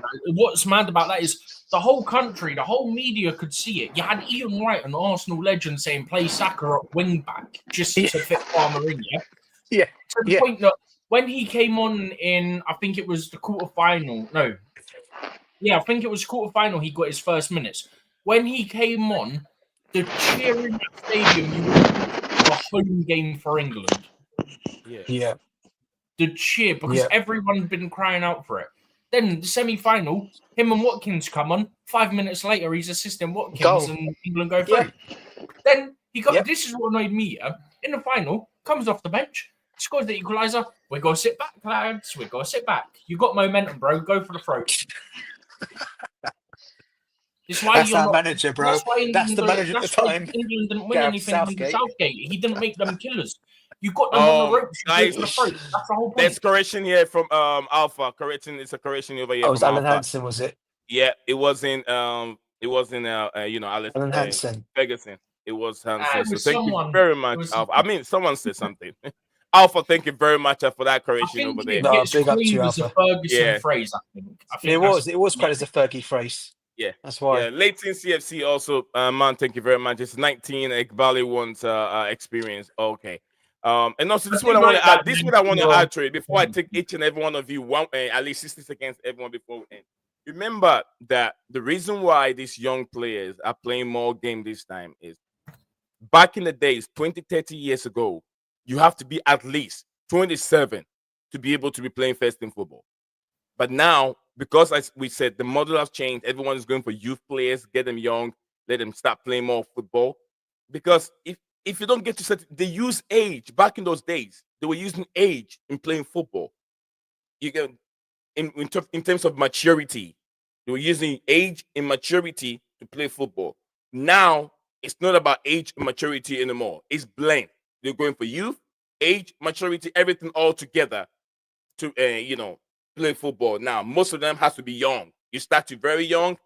That's how they're going. That is why Jude Bellingham and those players are getting more minutes than David Beckham or some other players. And I've seen these statistics many times. I mean, I don't know if that makes sense or not. All right, let's go. About the minutes and stuff. This is the first time I've heard about it. Oh yeah, I've heard about it on radio before. Even Alpha even said it. I've heard about it on radio, and you guys know that radio I'm talking about. Let's start from JC. I know JC is very tired. He's ahead of everyone here. So we can all wrap it up. JC, over to you. You got 60 seconds. Go for it there. Always ahead of the curve, huh? Always ahead of the curve. So, no, I'm enjoying football, and despite the fact that we had question marks in the last 7 games, but like the last game, I saw a lot of positive things. I saw how to break a low block by changing the balance, like overloading the right side crosses and then uh, overloading the goal further post. That creates problem for low blocks. They have to split then, and in the middle you have like Palmer and all. If you create space for them, that's another problem. So hats off to Maresca. He's come up with this now to crack the low blocks, and I can't wait to see more games. And I think we are onto something, and we could make it into another run. And if we have a run, we are finishing this season strong. And hopefully, the more and more fans will turn and start supporting. If the results are there, I'm pretty confident every Chelsea supporter who's criticizing right now DJ has South, DJ. no. Not criticizing the Everybody team, has bro. pluses Not the and team, bro. minuses, but everyone has one thing in Team. common. Everybody has one thing in common. Everybody wants the club to do well. Eventually, football is competitive sports, and Chelsea fans know about competing and winning, and that's what they want. And if we start winning, everything will be fine. I mean, there are clubs like I question like what is the purpose of those clubs who never win. But Tottenham. yeah, but I didn't say that. But Prime You said it example. earlier. I saw Good your comment example. earlier. You're not getting away with this. yes, but- Arsenal. yeah. No, but they Arsenal won must. 2 This year, editions of the Arsenal League must. Cup, right? This year. So I'll finish with this. Like I see one positivity in our yesterday's game, and I'm looking forward to the next game, and I'm enjoying the football. I like the football we are playing. There will be mistakes. Like let's not pick on the mistakes, but let's also pick on the positive things we saw. And I'm excited and waiting for the next game. Okay, thank you very much, Nehemiah. Nehemiah, thank you very much. Before you go, JC, if Chelsea wins the Champions League or a big trophy, who will be the first person or first name that will come into your head? Oh, everybody will be happy. I tell you, everyone will be happy. No. Whose name will be the first name that comes into your head? And when Chelsea pick up a win or even finish top 4, or things are going on, consistency, everything is going. Chelsea are winning trophies. What name Like will be for the me, first name to come to your head? Yeah. For me, right now, it's a very difficult choice. I see already few players who are starting to become pillars of this team. No, you're not understanding my question. Hypothetically, Chelsea's everything is going on well. They're winning trophies. What name will be the first name that comes into your head? Name in what sense? Okay, everything is going on. Okay, let me help you out. Wouldn't you Are you think of saying DJ first South? name to sign or what? I think that's what he's. I was gonna. You trying Wouldn't to you make think me of into DJ that? South? No. DJ will be happy. I will be having a beer with him and enjoying it. Wouldn't you message DJ and say, DJ, I told you. Yeah, but Trust there's him. a long road ahead. Nee. Let's not. DJ has a point, I and know I what don't Nee's want to doing. discredit No. DJ. I'm just whining DJ I'm up. joking. I I'm know not- you are, bruv. I know If you DJ, are. I I'm don't messing. want I know to. you are, bruv. I I know don't you are. want to discredit anything with what DJ has said. No. He I'm not. has his reasons. If DJ is not here to be on the other side, we're not going to have a debate. He's We're read not you going to like have a this book, healthy brother. debate. He's read that. No, like he a- has valid points as well. Everybody has Yeah. valid points, and everybody has his own Everyone opinion. has good intentions with how they view things and what they want the club to be. Exactly. But one thing is that there are different paths, different ways, but the result is important, and everybody is for the At the end of result. the day, we all want So, the same goal of the club being a success. Yeah. Big up to you, Nehemiah. Nehemiah said we'll struggle for top 4, which it could be a little bit difficult, but we will make it. We need a I leader. close off the sorry to intervene here. There, I close off, and I hope this season we are still not finished yet. We still have some positive things to come look forward to, and hopefully we do well in the FA Cup. Hopefully we do well in league. But that Conference League, we must win that. If we don't win, must. No excuses. questions, bro.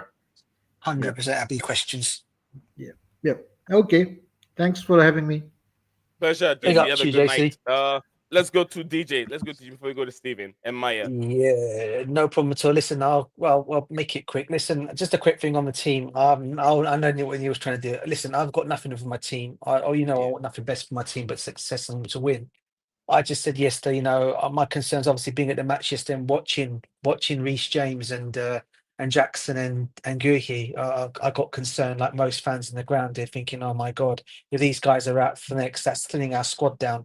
And that could more or less it could compromise our objective, which is to get into the top 4 and win a trophy this season if those two to get injured. So I was glad they were okay. And listen, I want nothing more than success for my football club. Everyone knows I bleed blue for my club. Been supporting them since the 80s.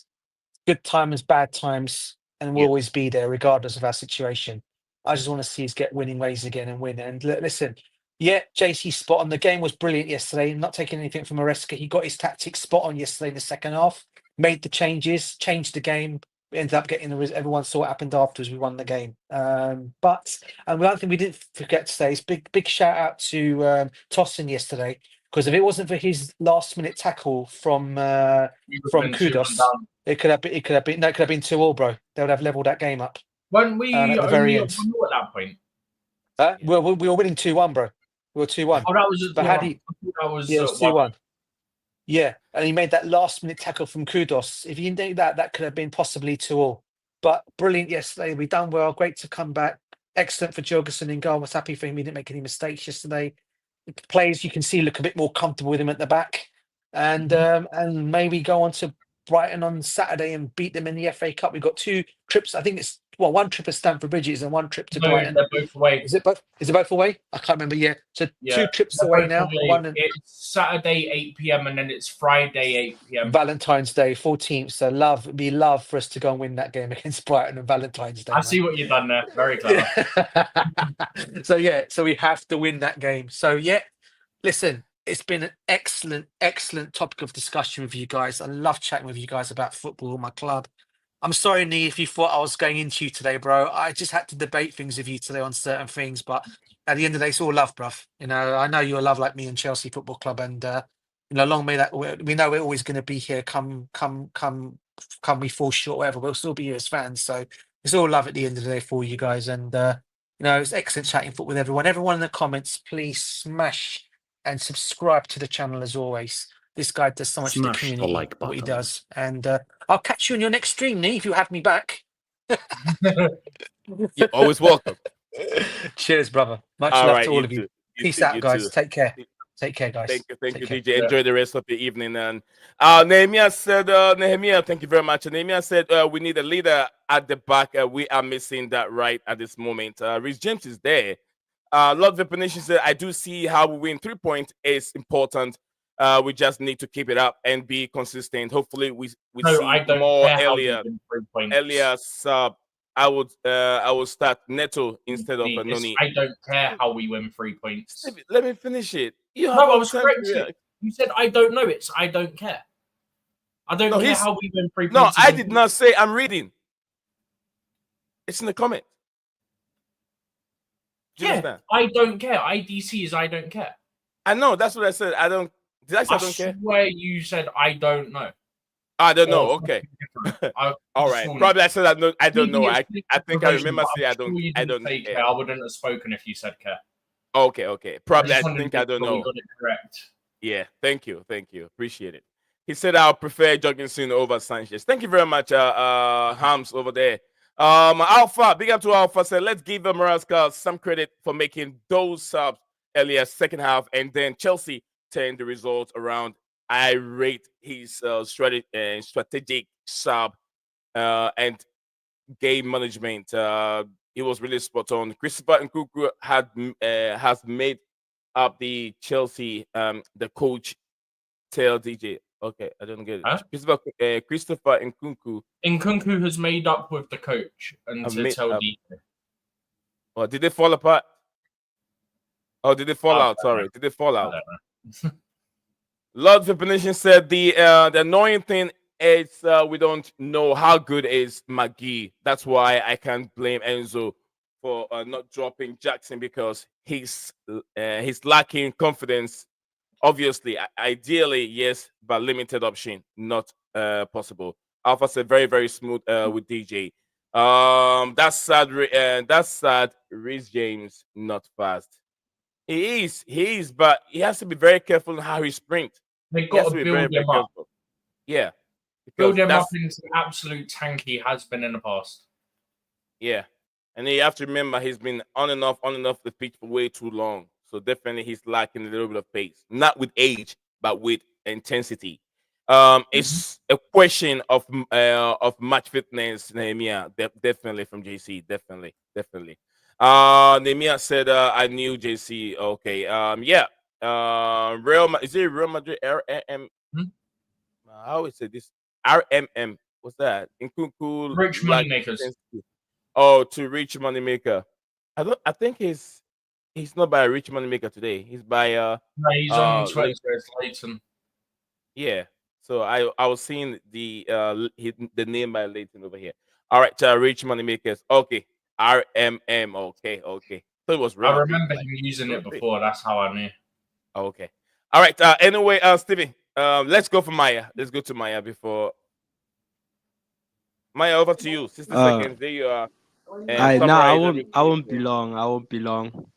Yeah, big up, guys. Like I said, I come here to learn, guys. I learn from you guys, especially me, DJ, Steve, all of you guys that come on the panel. I come to learn about football, and I'm grateful to have you guys in this platform to learn more, bro. So, yeah, it's all love. It's all love at the end of the day. And yeah, me sorry again if we blasted your stream today, but as well as as always, we'll be here and yeah, I'll be supporting as always. But yeah, and my last point is I've lost trust on the directors. Um, they can prove me wrong by winning trophies, but for now, I've lost my trust. I've lost my trust, and it's up to them now to show us that they are really ambitious to take this football club to another level. So we have to wait and see what they're going to do. But for now, I don't see anything whatsoever. But yeah, all faith on Chelsea and all of you guys. I send you all blessings, man. All right. Thank you very much, Maya. Nice talking to you and enjoy the rest of the evening, brother. Now let's go to Stephen G. Yeah, Stephen G, over to you. Yeah, I'm not going to get into the whole director thing. Everyone knows my piece on that. They need to go, Barley need to go. I'll leave it at that at this point. But yeah, look, sometimes things get heated on the streams. We're all passionate about the club. We all want the best for the club. Sometimes these debates get heated, but we all respect each other in reality. And sometimes these things happen. At the end of the day, we're all passionate about Chelsea and we all want the best for the club. So hopefully nobody feels a certain way after the stream. I don't think they do. I hope they don't. Yeah. But that's all that is. That's just everyone showing their passion and their different views for things. And look, as I said, man, sometimes these things happen. Nothing's meant by it. It's all love at the end of the day.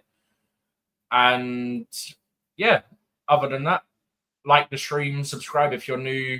Follow on Twitter and TikTok, BlueClouds Media. If you're on Twitter, come over to the YouTube channel. And other than that, I'll see you guys tomorrow if we're unless something comes up. So yeah, it's been an eventful stream, Nee, but we love it really. Very interesting, absolutely. Yeah, thank you very much, Stephen. For jumping on. A lot from JC, absolutely fine, Lord. Right, yes, okay. More from you guys. Suddenly, which wasted this window. I don't think it was a wasted window, Lord. It's not all the time that you have to bring players in. You have to look steady the ship a little bit and see. You sometimes if you follow panicking, I feel like, well, really, Stephen, you waited until we're about to close before you turn the camera on. What the heck? No, my room's been boiling hot. I've only just got my fan on. That's why. All right. So yeah, sometimes you have to look into the market well, look for the right player you want that fits the style of your managers wants to play, and bring the right player in. We shouldn't do. If you look at what Tottenham Hotspur are doing, they are doing panic buying. Spurs are doing panic buying. They brought in lots of players. They brought in one Ghanaian guy as a defender, and so a bunch of crap. It's still not going to work. It's still not. They're doing panic buy because they need help. We don't need. It's not crisis. Chelsea are not in crisis. Chelsea are not really in crisis. That we have to bring in players that later on we're gonna end up regretting. You get what I'm saying? We did that in the beginning of the season. João Félix is one of them. Did that last 2 seasons, the same last thing. Couple of seasons. We don't have to do that anymore. Just take our time, get the right players, if experience. That will bring those players in and hit the ground running. You get what I'm saying? I love Victor Osimhen, but we can't do Victor Osimhen Jackson at the same time. I don't like, what's his name? Sesko. I don't like Sesko. I don't think he's going to be good in the Premier League. We brought in lots of players from the Bundesliga to the Premier League. We spent lots of money. Kai Havertz, Timo Werner. He hasn't worked well for us. And Kunku, I'd say, is mostly down to injuries. Christian Pulisic was good. Pulisic was all right. Yeah, he was all right. Yeah, he was all right. Down to injury. That is why. So, we don't have to follow what other clubs are doing. Manchester City, just like Max explained, they didn't do much signing during the summer. So they have money to But then spend. they So had they money to spent the burn. money to spend this summer. And people were saying, was it a mistake for Pep not to have made any transfer during the summer? So they had the money there to spend in the summer, and they spent that money in this January transfer window. And we did spend money in the summer. So to balance the book very well, we have to wait another summer and bring in good players. We made a mistake again. Do you know what, Nee? I'd also just quickly say, yeah, I'm annoyed we didn't get certain players. Like I said, I'd be happy if we got quality players for the summer, but we done the deals in January so that we know what we've got going into next season from day one going into the Club World Cup, right? You know that was my stance. At the same time, I'm glad we shifted certain players out, even if it is just loans.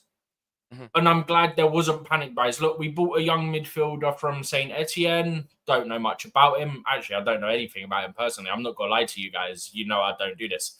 So I'm not going to lie about that. But the plan's got to be for him to stay here the rest of the season, then go on loan to Strasbourg. Then he'll probably be sold in 2 years. To Strasbourg, most likely, because they could probably sign him from us for about 10 million, because then we're still making a small profit on him. So I'm not going to complain about it too much, but the only thing I would say is that if that is the plan, we could have just signed him for Strasbourg in the first place. Yeah. That's my only issue with it, is that, look, if we're going to loan him there, we may as well just bought him for 10, 12 million that we've paid for him at Chelsea to go to Strasbourg immediately anyway. Would have saved everyone issues. But other than that, I'm annoyed because we could have got some deals done, even if it's for the summer. Because what's wrong with getting ahead of the curve when you've got a major tournament in the summer? Yeah. But, yeah, I mean, I'm annoyed, but I can kind of understand it, as annoying and frustrating as it is. Okay. All right. Well said, Stephen. Thank you very much for coming on, and I wouldn't even say thank you very much for coming on. You're always here with me. All right. Love Nation say at the moment we are in a goalkeeper crisis, attacking crisis, now inexperienced crisis. The team has fallen down a little bit. Yeah. Alpha Man Yeah, City, we've always been in a crisis, bro.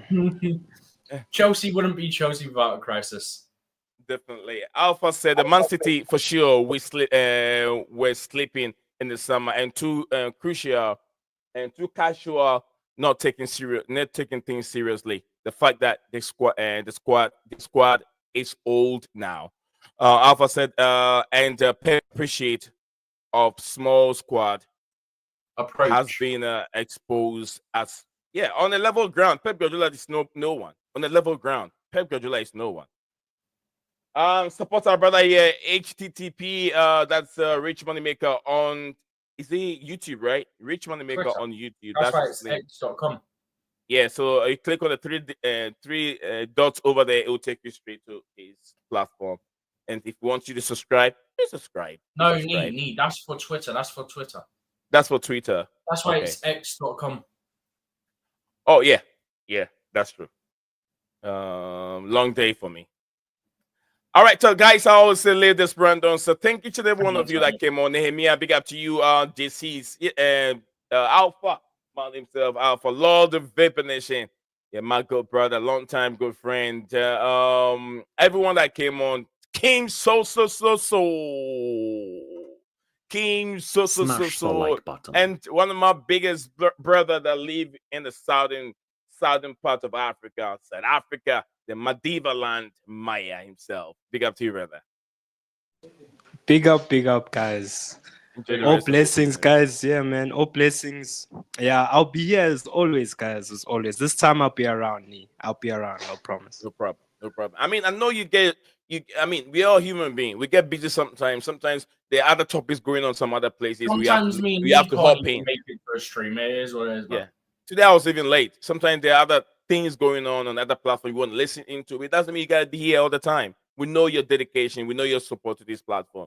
So don't feel bad when you're not here on a certain day. Okay, Mike. 9 times out of 10, the majority of the people that are in the chat are here. We understand it. Things happen. It is what it is. All right, so guys, enjoy the rest of the evening. Bye for now. You are a winner. Stand tall.